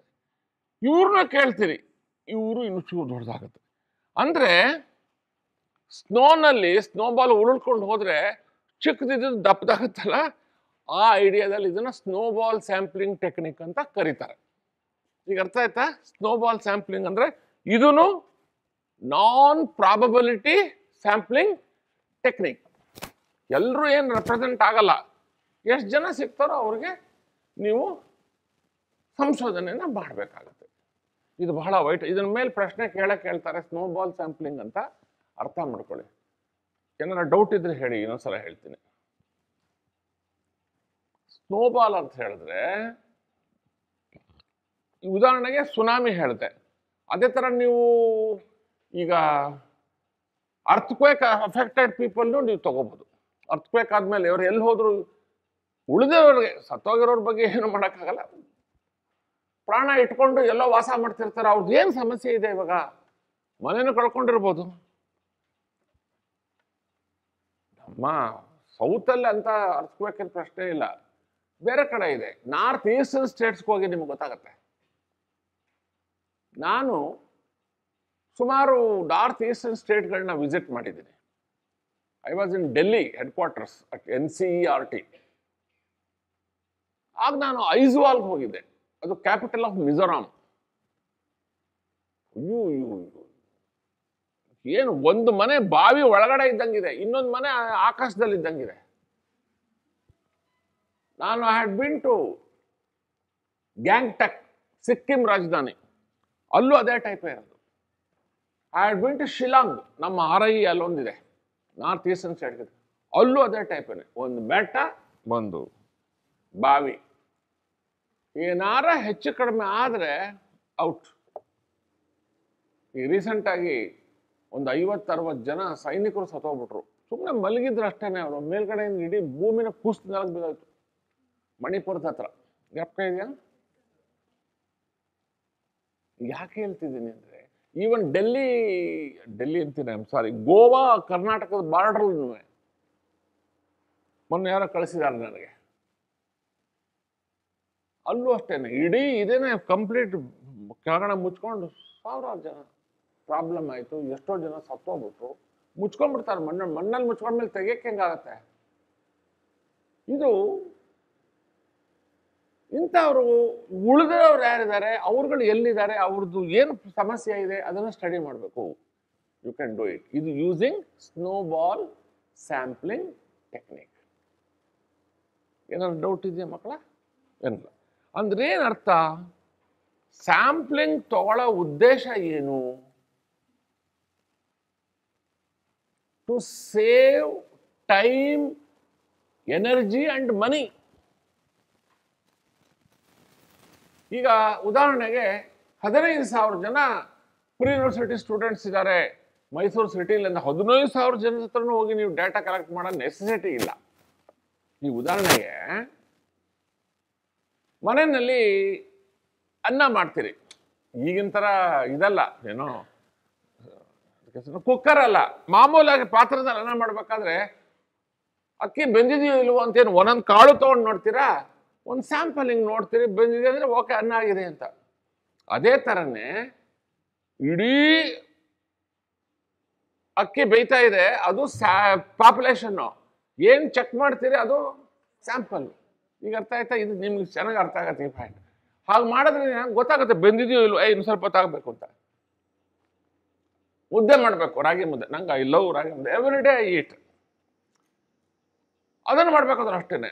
ಅದು ರಾಗಿ ಅದು ಚೆನ್ನಾಗಿ ಒಳಗಡೆ ಬಾಯಿಲ್ ಆದಾಗ ನನಗಷ್ಟು ಗೊತ್ತಾಗಲ್ಲ. ಒಂದ್ಸಲ ಏನೋ ಮಾಡಕ್ಕೆ ಹೋಗಿ ಒಂದು ರಾಗಿ ಬಾಲ್ ಮಾಡಕ್ಕೆ ಹೋಗಿ ಹತ್ತಾಗೋಗಿತ್ತು ಬಿಡಿ, ನಮಗೂ ಬರಲ್ಲ. ಹೆಣ್ಮಕ್ಳು ಮಾಡ್ತಾರೆ, ಕ್ಲೀನಾಗಿ ಗೊತ್ತಾಗುತ್ತೆ ಅವ್ರಿಗೆ ಯಾವ ಲೆವೆಲಲ್ಲಿ ಅದು ಕುದಿಯುತ್ತೆ, ಯಾವ ಲೆವೆಲಲ್ಲಿ ಅದನ್ನ ಇಳಿಸ್ಬೇಕು, ಯಾವ ಲೆವೆಲಲ್ಲಿ ಅದನ್ನ ಗ್ರೈಂಡ್ ಮಾಡಬೇಕು, ಹಾಗೆ ಅಂತ ಹೀಗೆ. ಸೊ ಇದು ಉದ್ದೇಶ ಏನು ಅಂತಂದರೆ, ಸ್ಯಾಂಪ್ಲಿಂಗ್ ಮಾಡೋದ್ರಿಂದ you will be saving the time, energy, money also. Question ಮಾಡ್ಬೇಕಾದ್ರೆ 15,000 ಕ್ವಶನ್ ಮಾಡಬೇಕೆ, 800 ಕ್ವಶನ್ ಮಾಡಿದ್ರೆ ಸಾಕು. ಇದು ನಾನ್ ಪ್ರಾಬಬಿಲಿಟಿ ಆಗ್ಬೋದು ಅಥವಾ ಪ್ರಾಬಬಿಲಿಟಿ ಆಗ್ಬೋದು. So that is the easiest thing. ಹ್ಞೂ ಅಂದರೆ ಮುಂದುವರಿಸ್ತೀನಿ, ಓಕೆನಾ? ಹೇಳಿ, ಮುಂದುವರಿಸಿ ಸರ್, ಹೇಳಿ, ಪ್ರೀತಿಯಿಂದ ಹೇಳಿ. ಜಾಣ್ರು, ಯಾಕಂದ್ರೆ ನೀವೆಲ್ಲ ನಮ್ಮ ಮನೆ ಮಕ್ಕಳಿದ್ದಂಗಲ್ವಾ. ಈಗ ನಿಮ್ಮ ಸಿಲೆಬಸ್ ಪ್ರಕಾರ ನೆಕ್ಸ್ಟ್ ಇಂಪಾರ್ಟೆಂಟ್ ಥಿಂಗ್ ಏನು? ಸ್ಯಾಂಪಲ್ ಎಲ್ಲ ಡ್ರಾ ಮಾಡಿದ್ರಿ, ನೀವು ಡೇಟಾ ಕಲೆಕ್ಟ್ ಮಾಡಬೇಕು. ಡೇಟಾ ಕಲೆಕ್ಟ್ ಮಾಡಕ್ಕೆ ಮುಖ್ಯವಾಗಿ ಏನು ಬೇಕಾಗಿರೋದು? Research tools. ನೆಕ್ಸ್ಟ್ ಹೆಡಿಂಗ್ ಬರೀರಿ, ರಿಸರ್ಚ್ ಟೂಲ್ಸ್.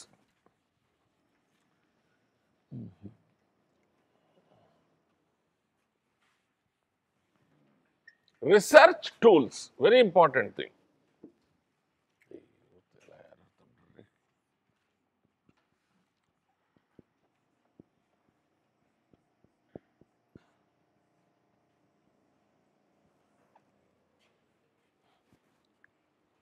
ರಿಸರ್ಚ್ ಟೂಲ್ಸ್ ಅಲ್ಲಿ ಯಾವ್ಯಾವ ಥರ ರಿಸರ್ಚ್ ಟೂಲ್ಸ್ ಇದೆ ಅನ್ನೋದ್ರ ಬಗ್ಗೆ ನಿಮಗೆ ಮಾಹಿತಿ ಕೊಡ್ತೀನಿ. ರಿಸರ್ಚ್ ಟೂಲ್ ಅಂದ್ರೆ ಏನು? That is A way of getting proper answers R proper reply from the sampling group. ಎಲ್ಲ ಪಾಪ್ಯುಲೇಷನ್ಗೆ ಏನು ಕೊಡೋ ನೆಸಿಟಿ ಇಲ್ಲ. ಸ್ಯಾಂಪಲ್ ಏನು ತೊಗೊಂಡಿರ್ತಾರೋ ಅವ್ರಿಗೆ ಮಾಡಬೇಕು. ಈಗ 800 ಹುಡುಗರು ತೊಗೊಂಡಿದ್ದೀರಿ, moral judgement and its relationship with intelligence, personality adjustment and socio economic status ಅಂತ. ನೀವು ಹೇಳಿದ್ನಲ್ಲ 200 ಒಟ್ಟು 800 ಅಂತ ಹೇಳಿದ್ನಲ್ಲ. ಅವಾಗ 800 ಹುಡುಗರು ತೊಗೋಬೇಕು, 800 ಕ್ವಶನ್ ಮಾಡಬೇಕು.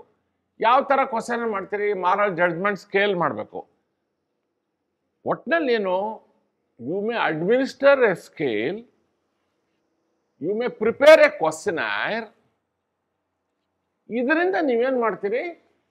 ನಿಮಗೆ ರಿಸರ್ಚ್ ಡೇಟಾನ ಕಲೆಕ್ಟ್ ಮಾಡ್ತೀರಿ. ಅದೇ ಇಂಪಾರ್ಟೆಂಟ್, ರಿಸರ್ಚ್ ಡೇಟಾನ ಕಲೆಕ್ಟ್ ಮಾಡ್ತೀರಿ. ಅದಾದಮೇಲೆ ಅದನ್ನು ಟ್ಯಾಬ್ಯುಲೇಟ್ ಮಾಡೋದು, ಫಸ್ಟು ವ್ಯಾಲ್ಯೂಯೇಷನ್ನು ಅಥವಾ ಇವ್ಯಾಲ್ಯೂಯೇಷನ್ ಅಂತ ಹೇಳ್ಬೋದು. ಟ್ಯಾಬ್ಯುಲೇಟ್ ಮಾಡೋದು, ಡೇಟಾನ ರೆಪ್ರೆಸೆಂಟ್ ಮಾಡೋದು, ಡೇಟಾ ಅನಲೈಸ್ ಮಾಡೋದಲ್ಲ ಆಮೇಲೆ ಹೇಳ್ತೀನಿ. ಫಸ್ಟ್ ತೊಗೊಳ್ಳಿ. You can write research tools can be defined as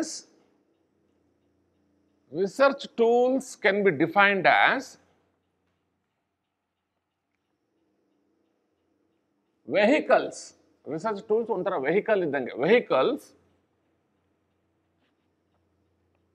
that broadly facilitate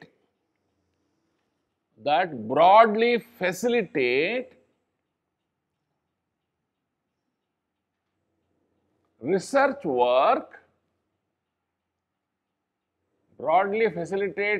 work, and related activities.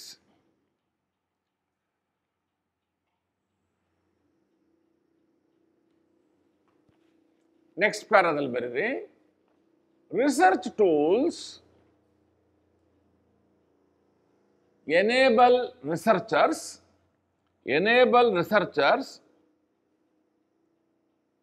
to collect, underline money, to collect ಅಂದ್ರೆ ಅಂಡರ್ಲೈನ್ ಮಾಡಿ, to collect, organize, ಅದಕ್ಕೂ ಅಂಡರ್ಲೈನ್ ಮಾಡಿ, analyze,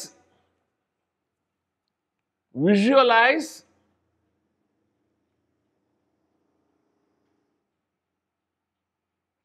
and give the research outputs. Give the research outputs.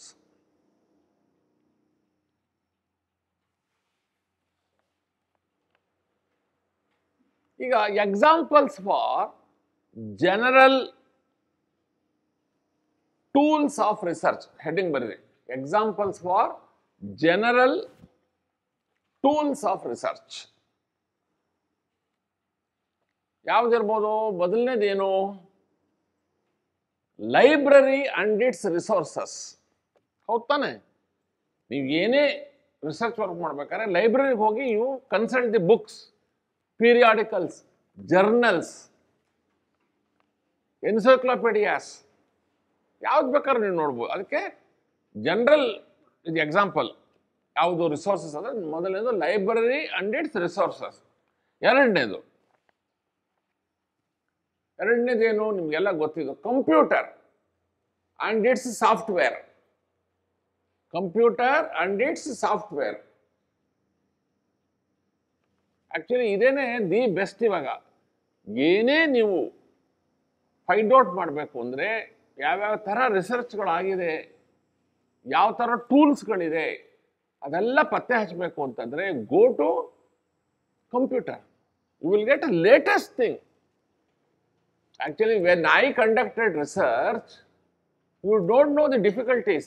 1978-79, I collected data for my research work related to moral judgment. Long back. There was no computer. There was no Xeroxing. No Xeroxing facility was there when I was a research student. ಇಲ್ಲಿ ಮೈಸೂರಲ್ಲಿ ಯಾವುದೋ ಒಂದು ಜಾಗದಲ್ಲಿತ್ತು. ಚಿಕ್ಕ ಬಾಟ ಇದೆಯಲ್ಲ ಇವತ್ತಿಗೂ, city bus stand ಹತ್ರ ಇದೆ ನೋಡಿ ಬಾಟ, ಸಣ್ಣ ಬಾಟ, ಬಿಗ್ ಬಾಟ ಮೇಲಕ್ಕಿದೆ. ಅಲ್ಲಿ ಹೋದ್ರೆ ಏನು 10 ನಿಮಿಷ ತಗೊಳ್ಳೋನು, ಅದು ಏನೋ ಒಂದು ಹಾಕ್ಬಿಟ್ಟು ಬರ್ ಅನ್ಸ್ಬಿಟ್ಟು ಒಂದು ಪೇಪರ್ ತೆಗಿಯವನಿಗೆ ಅದೀಗಂತೂ ಒಂದು ಅಳಸೆ ಹೋಗ್ತಿತ್ತು. I experience. ನಿಮ್ಗೆ ಅದು ಅರ್ಥ ಆಗಲ್ಲ, ನಾನು ಹೇಳಿದ್ರು ನಿಮ್ಗೆ ಅರ್ಥ ಆಗಲ್ಲ. ಆಮೇಲಿಂದ library facilities. Of course, I used to go to library. Mysore University, KSU ಅದು ಯಾವುದೂ ಇರಲಿಲ್ಲ. ಕರ್ನಾಟಕ ಯೂನಿವರ್ಸಿಟಿ, ಇವನ್ ಮಂಗಳೂರಲ್ಲೂ ಯಾವ ಯೂನಿವರ್ಸಿಟಿ ಇರಲಿಲ್ಲ. ಇದು ಎರಡು ಕಡೆ. ಅಲ್ಲಿ ಹೋಗಿ ಗಂಟೆಗಟ್ಟಲೆ ಕೂತ್ಕೊಂಡು ಪುಸ್ತಕಗಳು ಹುಡುಕ್ಬೇಕು, ಮಾಡಬೇಕು. It was a hell of a work, herculean task to collect data in those days. ಇವತ್ತು you need not go anywhere. Go to library or go in front of the computer, work on the computer, and you will get the latest things. You are all very lucky, boys and girls. The present day generation are very, very lucky. In those days, online class concept irlilla. Iddidu direct class aste, offline. Otherwise, no teaching, no guidance like that. If I tell you will really wonder. ಅವಾಗೆಲ್ಲ ನಾವು computer ಇರಲಿಲ್ಲ, type ಮಾಡೋದು research ಥೀಸಿಸ್ನ. ನಾನು 4 copy ಕೊಡಬೇಕು ಮೈಸೂರು ಯೂನಿವರ್ಸಿಟಿಗೆ. ಮನೆಗೆ ಕರೆಸ್ಬಿಟ್ಟಿದ್ದೆ ಟೈಪಿಸ್ಟ್ನ ನಮ್ಮ ಇನ್ಸ್ಟಿಟ್ಯೂಟಿಂದ. ಅವನು 1+3 4 ಕಾಪಿನ ಒಂದ್ಸಲ ಮಿಷಿನ್ಗೆ ಹಾಕೋದು, ಕುಟ್ಟೋದು. ಪ್ರತಿ ಸಲ ಹೊಸ ಕಾರ್ಬನ್ ಶೀಟ್ ಹಾಕೊಂಡು ಕೊಡ್ತಾ ಇದ್ದ. Extra amount. ಸಾರ್ ಕೈ ನೋವು ತಿಳಿತ, ಕೊಡಪ್ಪ ಮಾಡ್ತೀನಿ, ದುಡ್ಡು ಕೊಡ್ತೀನಿ ಕೊಡಪ್ಪ ಅಂತೇಳಿ. ಅವಾಗೆಲ್ಲ ದುಡ್ಡು ಅಂದರೆ ಎಲ್ಲ ವ್ಯಾಲ್ಯೂ ಜಾಸ್ತಿ, ಸಿಂಪಲ್ ಆಗೇ ಇತ್ತು ಬಿಡಿ, ಅಷ್ಟು ಕಷ್ಟ. ಈಗ ನಾನು 4th ಕಾಪಿ ನೋಡಿದ್ರೆ ಬರೀ ವೈಟ್ ಪೇಜ್ ಆಗೋಗಿದೆ, ಎಲ್ಲ ವ್ಯಾನಿಷ್. ಎಷ್ಟು ವರ್ಷ ಆಗೋಯ್ತು. But the present day no, every copy will be brand new only because of latest computer technology. You are all very lucky that way. Just as example I am giving you. So, computer and its software, ಮೂರನೇದು. Techniques of measurement. Of course, this was also there at that time. Techniques of measurement. ಅದು ಆಗಲೂ ಇತ್ತು, ಈಗಲೂ ಇದೆ. Then, next important thing, statistics. ಇದು ಇತ್ತು ಆಗಿನ ಕಾಲದಲ್ಲಿ, statistics.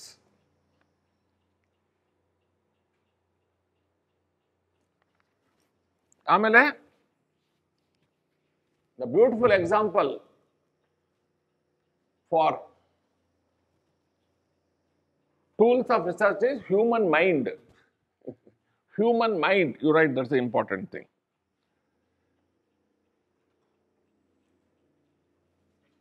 Then language. Language is also one of the important tools of research, languages. These are the things which you can quote as examples for general research tools. ಈಗ specific ಆಗಿ ತಗೊಳ್ಳೋಣ. Specific research tools ಅಂತ ಬರೀರಿ next. Specific research tools.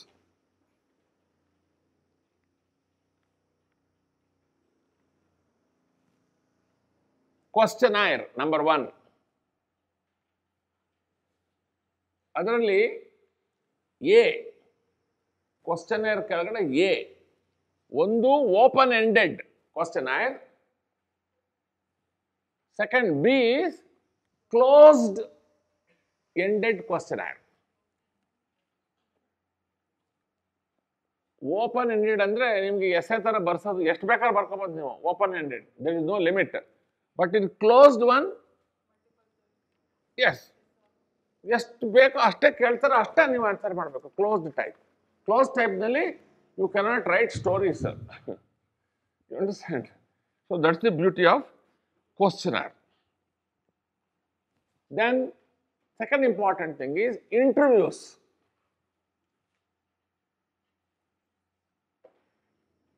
Even now you have to conduct interviews to find out.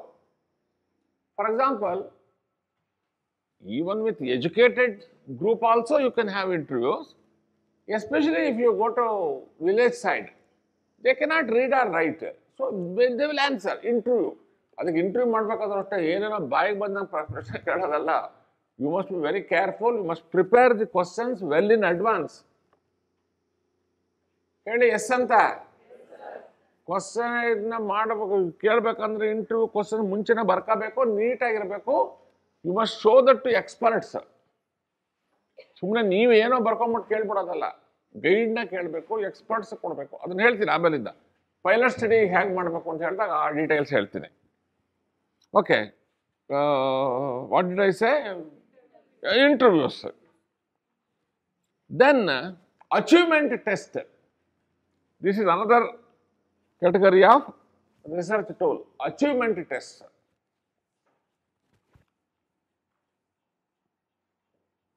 Then aptitude test. Aptitude, ಇದೆಲ್ಲ readymade ಸಿಗುತ್ತೆ. Aptitude test. Then intelligence test.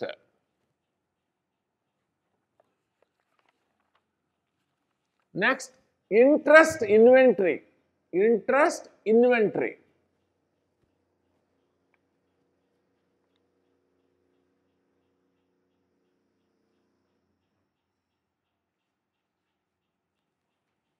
Observation. You have to give a certain test where they have to observe certain pictures. TAT test, thematic apperception test. Thematic apperception test. There is a beautiful Chinese saying, one picture worth 1,000 words. Instead of explaining in 1,000 words, show one picture. That's enough, they will understand. Then there is what is called as Rorschach ink blot test. Rorschach, R-O-S-C-H, Rorschach ink blot test. ಅದನ್ನ ಹೇಗೆ ಮಾಡಬೇಕು ಅಂತ ಹೇಳ್ತೀನಿ ನಿಮ್ಗೆ ನೋಡಿ. ಇಲ್ಲಿ ನನ್ನ ಹತ್ರ ಆ ಥರ ಪೆನ್ ಇಲ್ಲ, ಇದೆಲ್ಲ ಮಾಡ್ರನ್ ಪೆನ್ಗಳು, ಇವು ಪ್ರಯೋಜನ ಆಗಲ್ಲ. ಇಂಕ್ ಪೆನ್ ಬೇಕು. ಒಂದು ವೈಟ್ ಹಾಳೆ ಮೇಲೆ ಸೆಂಟ್ರ್ನಲ್ಲಿ ಇಂಕ್ ಹಿಂಗೆ ಹಾಕ್ಬಿಟ್ಟು ಅದನ್ನ ಹಿಂಗೆ ಮುಚ್ಚಿ ಹಿಂಗೆ ಓಪನ್ ಮಾಡಿ, ಏನೇನೋ ನಿಮ್ಗೆ ಕಾಣುತ್ತೆ, ಒಬ್ಬೊಬ್ರಿಗೆ ಒಂದೊಂದು ಥರ ಕಾಣುತ್ತೆ. ಅದು ಪರ್ಸ್ನಾಲಿಟಿ ಟೆಸ್ಟ್ ಅದು. ಆ್ಯಕ್ಚುಲಿ ಸೈಕಾಲಜಿನಲ್ಲಿ ಹೆಚ್ಚು. ರೋಷ ಅನ್ನೋನು ಒಬ್ಬ ಸೈಕಾಲಜಿಸ್ಟ್, ಅವನು ಕಂಡು ಹಿಡ್ದ. ಅದಕ್ಕೆ ರೋಷ ಇಂಕ್ ಬ್ಲಾಟ್ ಟೆಸ್ಟ್ ಅಂತ ಹೇಳ್ತಾರೆ. ಹಿಂಗಂದು ಹಿಂಗೆ ಅನ್ಸಿದ್ರೆ ಏನು ನಾನಾ ಥರದ್ದು ಬರುತ್ತೆ. ಉದಾಹರಣೆಗೆ, if you look at the cloud, ಮೋಡ ನೋಡಿದ್ರೆ ನಿಮ್ಗೆ ಏನು ಅನ್ಸುತ್ತೆ? ಏನಪ್ಪ ಇದು, ಒಳ್ಳೆ ಯಾವುದೋ ಯಾರೋ ಇಬ್ರು ಹತ್ತತ್ರ ಕೂತ್ಕೊಂಡಿರಂಗಿದೆ, ನಿಂತಿರಂಗಿದೆ ಹೇಳ್ತೀರಾ ಇಲ್ವಾ? ಮೋಡ ನೋಡಿದಾಗ ಅದೂ ನಿಮ್ಮ ರೋಷ ಇಂಕ್ ಬ್ಲಾಟ್ ಟೆಸ್ಟ್. ಅದು ನಿಮ್ಮ ಪರ್ಸನಾಲಿಟಿನ ಡಿಪೆಕ್ಟ್ ಮಾಡುತ್ತೆ.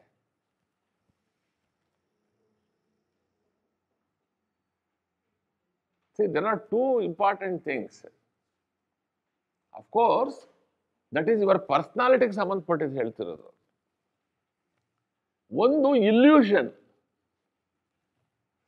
ಇನ್ನೊಂದು ಹ್ಯಾಲುಸಿನೇಷನ್. ಏನು ಅಂತ ನಿಮ್ಗೆ ಹೇಳ್ತಿದ್ದೀನಿ. ಈಗ ನಾನು ಒಂದು ಚಾಕ್ ಪೀಸ್ ಇಟ್ಕೊಂಡಿದ್ದೀನಿ ಇಲ್ಲಿ, ಈ ಬೋರ್ಡ್ ವೈಟ್ ಬೋರ್ಡ್ ಇದನ್ನೇ ಚಾಕ್ ಪೀಸ್. ಇದನ್ನ ನೋಡಿದ ತಕ್ಷಣ ಕೆಲವರು ಏನು ಬಿಡ್ಡೆ ಟೀಚರು ಸಿಗರೇಟ್ ಇಟ್ಕೊಂಡಿದ್ದಾನಲ್ಲ ಕೈನಲ್ಲಿ. How you look at it, chalk ಪೀಸ್ನ ಸಿಗರೇಟ್ ಅನ್ಕೊಳ್ಳೋದು, ಅದು ಇಲ್ಯೂಷನ್. ಇಲ್ಯೂಷನ್ ಅಂದ್ರೆ ಕನ್ನಡದಲ್ಲಿ ಏನೋ ಭ್ರಮೆ. ಭ್ರಮೆ ಭ್ರಮೆ. ಇವನು ಏನೆಲ್ಲ ಗೆದ್ಬಿಡ್ತಾನೆ ಮಾಡ್ಬಿಡ್ತಾನೆ ಅಂತ. ಇವಳು ಬ್ಯೂಟಿ, ಭ್ರಮೆ. ನಿನಗಿನ 1000 ಜನ ಒಳ್ಳೊಳ್ಳೆ ಬ್ಯೂಟಿಫುಲ್ ಇದ್ದಾರೆ ಅಂತ ಭ್ರಮೆ. ಇನ್ನೊಂದು ಭ್ರಮೆಗೆ ಎಕ್ಸಾಂಪಲ್ ಏನು ಕೊಡ್ಬೋದು? ನೈಟ್ ಟೈಮ್, ಲೈಟ್ ಎಲ್ಲ ಜಾಸ್ತಿ ಇಲ್ಲ, ಮಂಕ್ ಕತ್ಲು, ಹಗ್ಗ ಬಿದ್ದಿದೆ, ಹಗ್ಗನ ಹಾವು ಅನ್ಕೊಂಡ್ಬಿಡ್ತೀರಿ. ಅದು ಇಲ್ಯೂಷನ್, ಭ್ರಮೆ. ಅಯ್ಯೋ ಭ್ರಮೆ, ಹಗ್ಗ ಇದು ಹಾವಲ್ಲ. ಈ ಥರ ಒಂದು 108 ಎಕ್ಸಾಂಪಲ್ ಕೊಡ್ಬೋದು. ಕ್ವಶನ್ ಆಫ್ ಟೈಮ್ ಆಗ್ತಿದೆ. ಹ್ಯಾಲುಸಿನೇಷನ್ ಅಂದ್ರೇನು? ಅದಕ್ಕೆ ಕನ್ನಡ ಈಕ್ವಲೆಂಟ್ ವರ್ಡ್ ನಂಗೆ ತಕ್ಷಣ ತಲೆಗೆ ಹೊಳಿತಿಲ್ಲ. ನೀವು ಅದನ್ನು ಪತ್ತೆ ಹಚ್ಚಿ. ಹ್ಯಾಲುಸಿನೇಷನ್ ಹಂಗಂದ್ರೆ ಏನು ಅಂತ ಅರ್ಥ ಹೇಳ್ತೀರಿ. ಹ್ಯಾಲುಸಿನೇಷನ್ಗೂ ಇಲ್ಯೂಷನ್ಗೂ ಏನು ವ್ಯತ್ಯಾಸ ಗೊತ್ತಾ? ಇಲ್ಯೂಷನ್ ನಲ್ಲಿ ವಸ್ತು ಇರುತ್ತೆ, ಅದನ್ನ ಬೇರೆ ರೀತಿಯಲ್ಲಿ ನೋಡ್ತೀರಿ. ಹ್ಯಾಲುಸಿನೇಷನ್ ನಲ್ಲಿ ವಸ್ತು ಇರಲ್ಲ, ಬಟ್ ಯು ಇಮ್ಯಾಜಿನ್. ಉದಾಹರಣೆ ಕೊಡ್ತೀನಿ. ನಿಮ್ಮ ಮನೆ ಅಂತಾನೆ ತಿಳ್ಕೊಳ್ಳಿ, ಯಾರ್ದೋ ಮನೆ. ಒಟ್ಟಲ್ಲಿ ಆ ಮನೆಯಲ್ಲಿ ಒಂದು ರೂಮಲ್ಲಿ ವಯಸ್ಸಾಗಿರೋರು ಅಥವಾ ಯಂಗ್ಸ್ಟರ್ಸ್ ಯಾರೋ ತುಂಬಾ ನರಳಿರ್ತಾರೆ. ಒಂದು 4, 5, 6 ತಿಂಗಳು ಬೆಡ್ ರಿಡನ್ ಆಗಿರ್ತಾರೆ, ಸತ್ತೋಗ್ತಾರೆ. ಎಲ್ಲ ಕಾರ್ಯಗಿರಿ ಆಗೋಯ್ತು, ಅವ್ನು ಇಲ್ವೇ ಇಲ್ಲ ಅಲ್ಲಿ. ಆದ್ರೂ ಒಂದೊಂದ್ಸಲ ನೀವು ಅಲ್ಲಿ ಬಂದು ಸುಮ್ಮನೆ ಒಬ್ಳೆ ಕೂತ್ಕೊಂಡಾಗ, ಇವನು ಇಲ್ಲೇ ಇದ್ದಾನಲ್ಲ ಇನ್ನುವೇ ಅಂತ. ಹ್ಯಾಲುಸಿನೇಷನ್ ಅಂತೆ ಇಲ್ಲದೆ ಇರೋದನ್ನ ಇದೆ ಅಂತ ಅನ್ಕೊಳ್ಳೋದು. ಕನ್ನಡದಲ್ಲಿ ಗೊತ್ತಿಲ್ಲ ಹ್ಯಾಲುಸಿನೇಷನ್ ಏನಮ್ಮ? ಭ್ರಮೆ ಅಲ್ಲ, ಭ್ರಮೆ ಇಲ್ಯೂಷನ್ ಬಿಟ್ಟಾಕ್ರಿ. 2 ಸಲ ಹೇಳ್ತೀರಿ. ಬೇರೆ ಏನೋ ಹೊರಡಿದೆ, ಅದು ಫೈಂಡ್ ಔಟ್ ಮಾಡಿ. ಏನು ಹೇಳಮ್ಮ? ಇಲ್ಯೂಷನ್ ಕಲ್ಪನೆನೂ ಆಗುತ್ತೆ, ಭ್ರಮೆನೂ ಆಗುತ್ತೆ. ಏನಪ್ಪ ಇದು? ಈ ವ್ಯತ್ಯಾಸ ಇಷ್ಟೇನೆ. ನೀವು ಪತ್ತೆ ಹಚ್ಚಿ ದಯವಿಟ್ಟು ಹೇಳಿ ನನಗೆ. ಇರ್ಬೋದು, ಒಟ್ಟಲ್ಲಿ ಅರ್ಥ ಮಾಡ್ಕೊಂಡ್ರಲ್ಲ ಅಷ್ಟು ಸಾಕು ನನಗೆ. ಇಲ್ಯೂಷನ್ ನಲ್ಲಿ ವಸ್ತು ಇರಲ್ಲ ಅಲ್ಲಿ. ಈಗ ನೀವು ಎಷ್ಟೋ ದೂರದಲ್ಲಿ ಹೋಗ್ಬಿಟ್ಟು ಕೂತ್ಕೊಂಡು, ಇಲ್ಲೇನೆ ಚಾಮುಂಡಿ ಬೆಟ್ಟನೇ ಉದಾಹರಣೆ ತಗೊಳ್ಳಿ. ಅಲ್ಲಿ ಕೂತಿರ್ತೀರಿ ಕೆಳಗಡೆ, ಅಂದ್ರೆ ಅದ್ರ ಹತ್ರ ಅಲ್ಲ, ಈಗ ಇಲ್ಲೇ ಗಂಗೋತ್ರಿ ಲೇಔಟ್ ಇಂದಾನೆ ಕಾಣ ಆಗಿದ್ರೆ ನಿಮ್ಗೆ ಬೆಟ್ಟ ನೋಡಿದಾಗ ನಿಮ್ಗೆ ಏನ್ ಅನ್ಸುತ್ತೆ? ಅಲ್ಲಿ ಗಂಟೆ ಸೌಂಡ್ ಆಗದೆ ಇದ್ರು ಗಂಟೆ ಸೌಂಡ್ ಆಗ್ತಿದೆ ಅಂತಾರಲ್ಲ, ಅದು ಹ್ಯಾಲುಸಿನೇಷನ್. ಅಲ್ಲಿ ಇಲ್ಲ, ಸೌಂಡು ಇಲ್ಲ, ಏನೂ ಇಲ್ಲ, ನಿಮ್ಗಾಗ ಅನ್ಸುತ್ತೆ. ಆಮೇಲೆ ಇನ್ನೊಂದು ರೀಸೆಂಟ್ ಆಗಿ ರಿಸರ್ಚ್ ಮಾಡಿದ್ದಾರೆ. ಈ ಬಸ್ ಆಕ್ಸಿಡೆಂಟ್ಸ್ಗಳು ಬೆಳಗಿನ ಜಾವ 2 ಗಂಟೆದಲ್ಲಿ, 3:15, 4 ಗಂಟೆಯಲ್ಲಿ ಆಕ್ಸಿಡೆಂಟ್ ಆಗುತ್ತಲ್ಲ, ಕಾರಣ ಏನು ಅಂತ. ಅದು it is because of hallucination. ಏನು ಅಂದ್ರೆ ಡ್ರೈವರು ಬ್ಯಾಟಾ ಸಿಗ್ಲಿ ಅಂತ ಅಂದ್ಬಿಟ್ಟು ಓವರ್ ಆಗಿ ವರ್ಕ್ ಮಾಡಿ ಹೊಟ್ಟೋಗ್ತಾನೆ. 1 ರೌಂಡ್ 2 ರೌಂಡ್ 3 ಸಾರ್ ನಾ ಮಾಡ್ತೀನಿ ಬಿಡಿ ಸರ್ ಹಾಗೆ ಅಂತ. ಅವನು ಅದನ್ನ ನನ್ನೇ ನೋಡಿ ಡ್ರೈವ್ ಮಾಡ್ತಾ ಇದ್ದಾಗ ಅವನಿಗೆ ನಿದ್ದೆನೂ ಇಲ್ಲ ಕರೆಕ್ಟಾಗಿ. ರೆಸ್ಟ್ ಬೇಕೇ ಬೇಕಲ್ಲ. ಸರಿ, every body, human body, animal body, ಯಾವುದೇ ಆಗಲಿ, even tree also needs rest. Rest ಬೇಕೇ ಬೇಕು. ರೆಸ್ಟ್ ಇಲ್ಲ ಅಂದ್ರೆ ಯು ವಿಲ್ ಬಿಕಮ್ ರಸ್ಟ್. ಹೌದಾನೆ? ಅವಾಗ ಏನಾಗುತ್ತೆ ಅಂದ್ರೆ ಬಸ್ ಬಿಡ್ತಾ ಇದ್ದಾಗ ಅವನಿಗೆ ಏನೇನೋ ಇದಾಗಿ ಎದುರುಗಡೆ ಬಸ್ಸೇ ಬಂತು ಅಂತ ಹೇಳಿ ನೋಡ್ಕೊಂಡು ಹೊಡೆದು ಬಿಡ್ತಾನಂತೆ. ಅದಕ್ಕೆ ಏನ್ ಹೇಳಿದ್ದಾರೆ, ಯಾರಿಗೂ ಓವರ್ ಆಗಿ ನೈಟ್ ಡ್ಯೂಟಿ ಕಂಟಿನ್ಯೂಸ್ ಆಗಿ ಕೊಡಬಾರ್ದು. And they will cause accident and many people will die. That is called hallucination. ಅದು ಕನ್ನಡ ವರ್ಡ್ ಏನಾರು ಹೇಳ್ಕೊಳ್ಳಿ ನೀವು, ಸಂತೋಷ. ಬಟ್ ಅರ್ಥ ಆಗಿದ್ರೆ ಸಾಕು ನಿಮಗೆ. ಇಲ್ಯೂಷನ್ ಅಲ್ಲಿ ವಸ್ತು ಇದ್ದು ಅದನ್ನ ಬೇರೆ ರೀತಿಯಲ್ಲಿ ನೋಡೋದು. ಹ್ಯಾಲುಸಿನೇಷನ್ ಅಲ್ಲಿ ವಸ್ತುನೇ ಇಲ್ಲ, but you imagine there is something. ಹೀಗೆ ಇರಲಿ. ಆಮೇಲಿಂದ ಕ್ವಶ್ಚನೇರ್ ಅಲ್ಲಿ ಟೆಲಿಫೋನ್ ಕ್ವಶ್ಚನೇರ್ ಇದೆಯಂತೆ. ಟೆಲಿಫೋನ್ ಮಾಡಿ ಉತ್ತರ ತಗೊಳ್ಳೋದು ಟೆಲಿಫೋನ್ ಕ್ವಶ್ಚನೇರ್, ಆನ್ಲೈನ್ ಕ್ವಶ್ಚನೇರ್,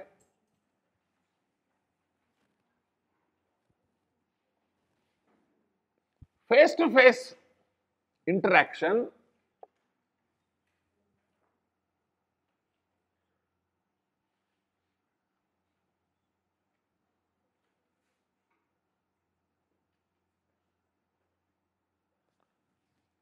ಇದೆಲ್ಲ. there are so many examples. It's enough if you understand this much, that is more than sufficient. Then one of the tools of research is observation. ಬರ್ಕೊಳ್ಳಿ, observation.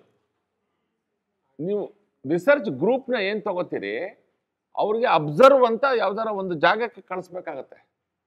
Early morning ಇರ್ಬೋದು, night ಇರ್ಬೋದು, ಮಧ್ಯಾಹ್ನ ಇರ್ಬೋದು. It depends upon your research.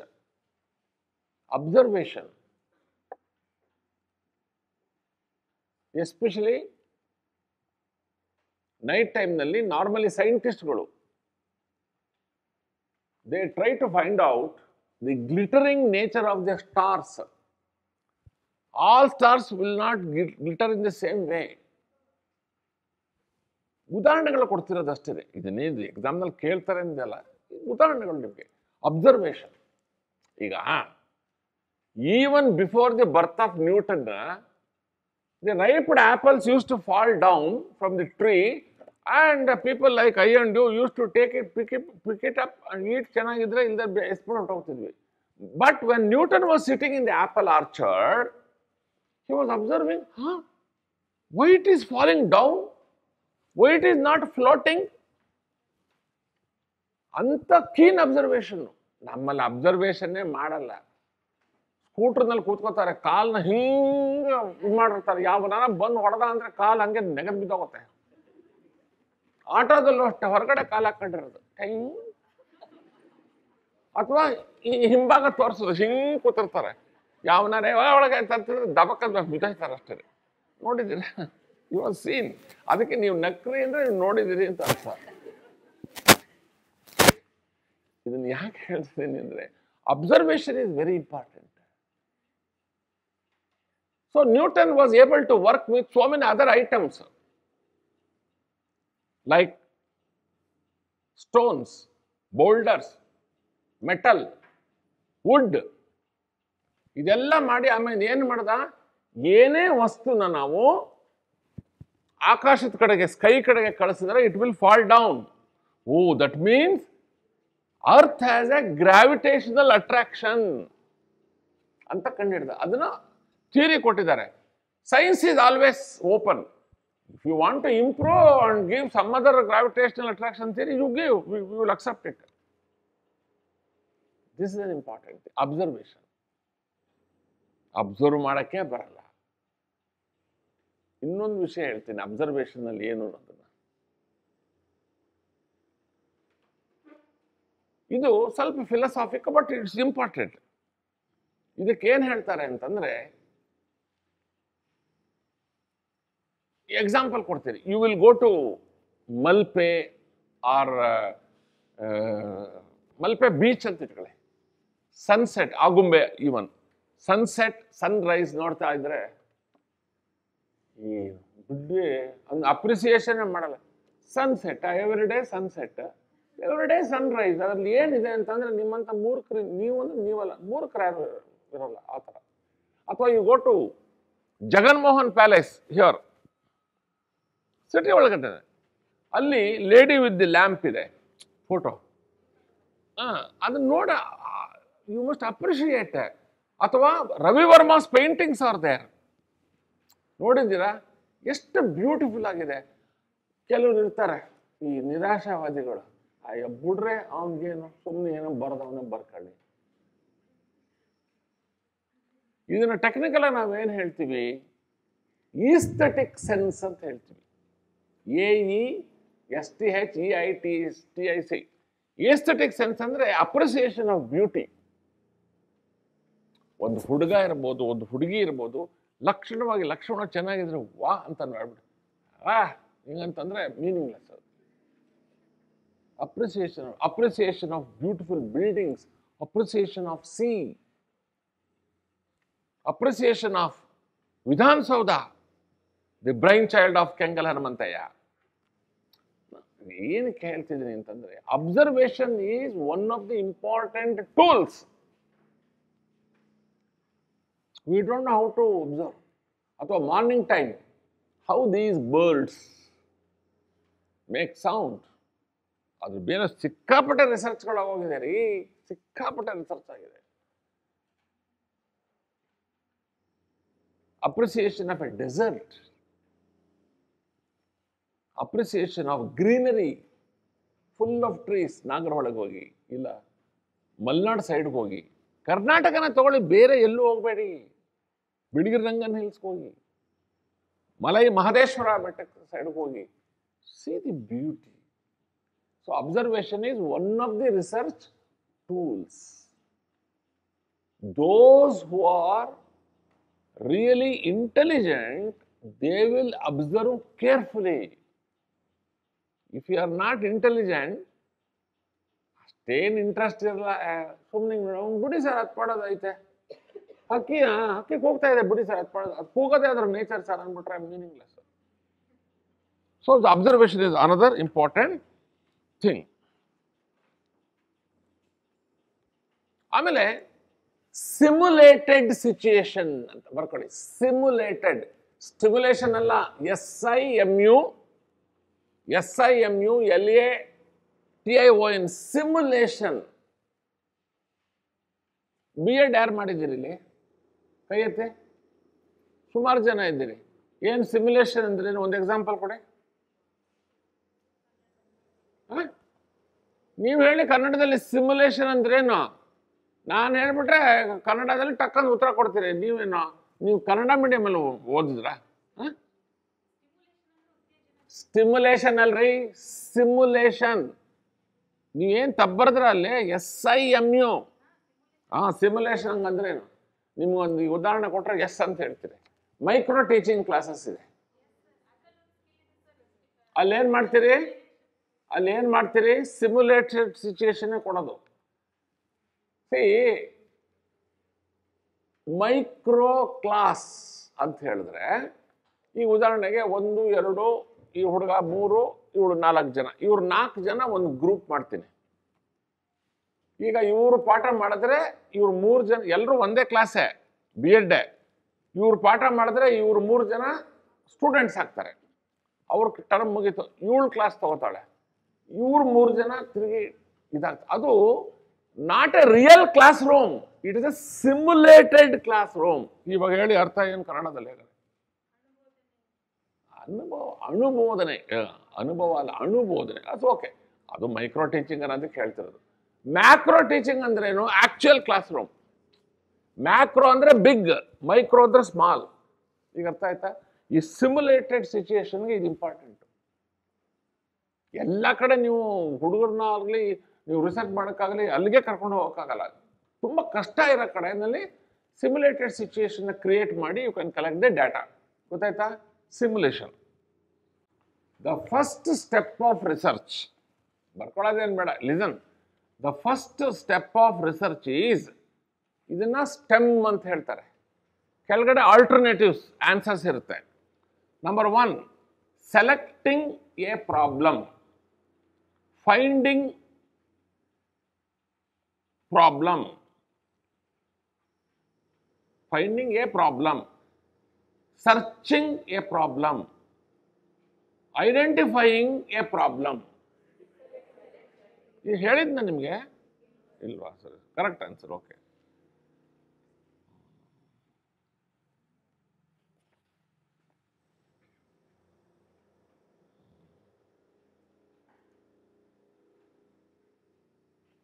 Which of the following is not the method of research? Observation, philosophical, historical, survey. ಯಾವುದು correct answer? Philosophical. Very good. Very happy. Very happy.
The research which is undertaken to solve an immediate problem is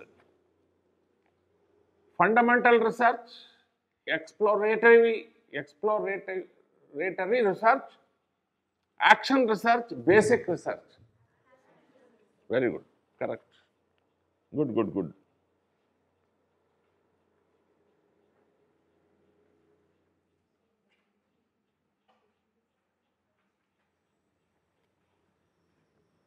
The procedures of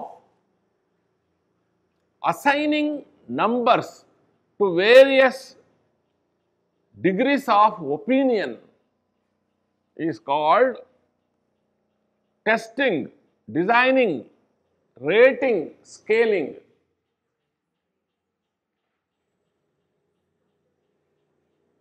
I didn't mention Madilla, but still I have asked this question. I will tell you once again. The procedures of assigning numbers to various degree of opinion, testing, designing, rating, scaling. Rating is the correct answer. ಅದಕ್ಕೆ rating scale ಅಂತಾನೆ ಹೇಳ್ತಾರೆ. ಒಂದು 20-30 questions ಕೊಟ್ಬಿಟ್ಟು rate ಮಾಡಿ ನಿಮ್ಮ ಪ್ರಕಾರ ಯಾವುದು ಮೊದಲು, ಯಾವ್ದು ಎರಡು, ಯಾವ್ದು ಮೂರು ಅಂತ ಅದನ್ನ ರೇಟಿಂಗ್ ಸ್ಕೇಲ್ ಅಂತ ಹೇಳ್ಬೇಕು. ಇರಲಿ, ಆದರೂ intelligent, you are able to answer. I am happy. Okay.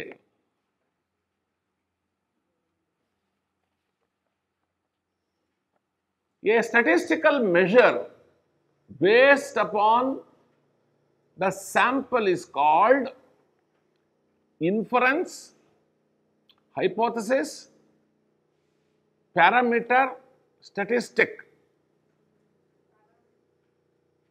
A statistical measure based upon the sample is called inference, hypothesis, parameter, statistic.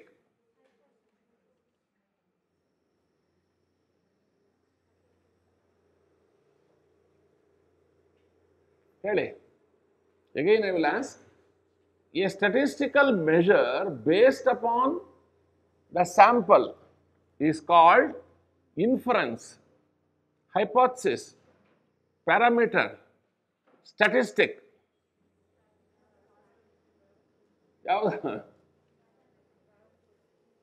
ಒಬ್ಬರು ಒಂದೊಂಥರ ಒಪಿನಿಯನ್. ಇನ್ನೊಂದ್ಸಲ ಓದ್ತೀನಿ.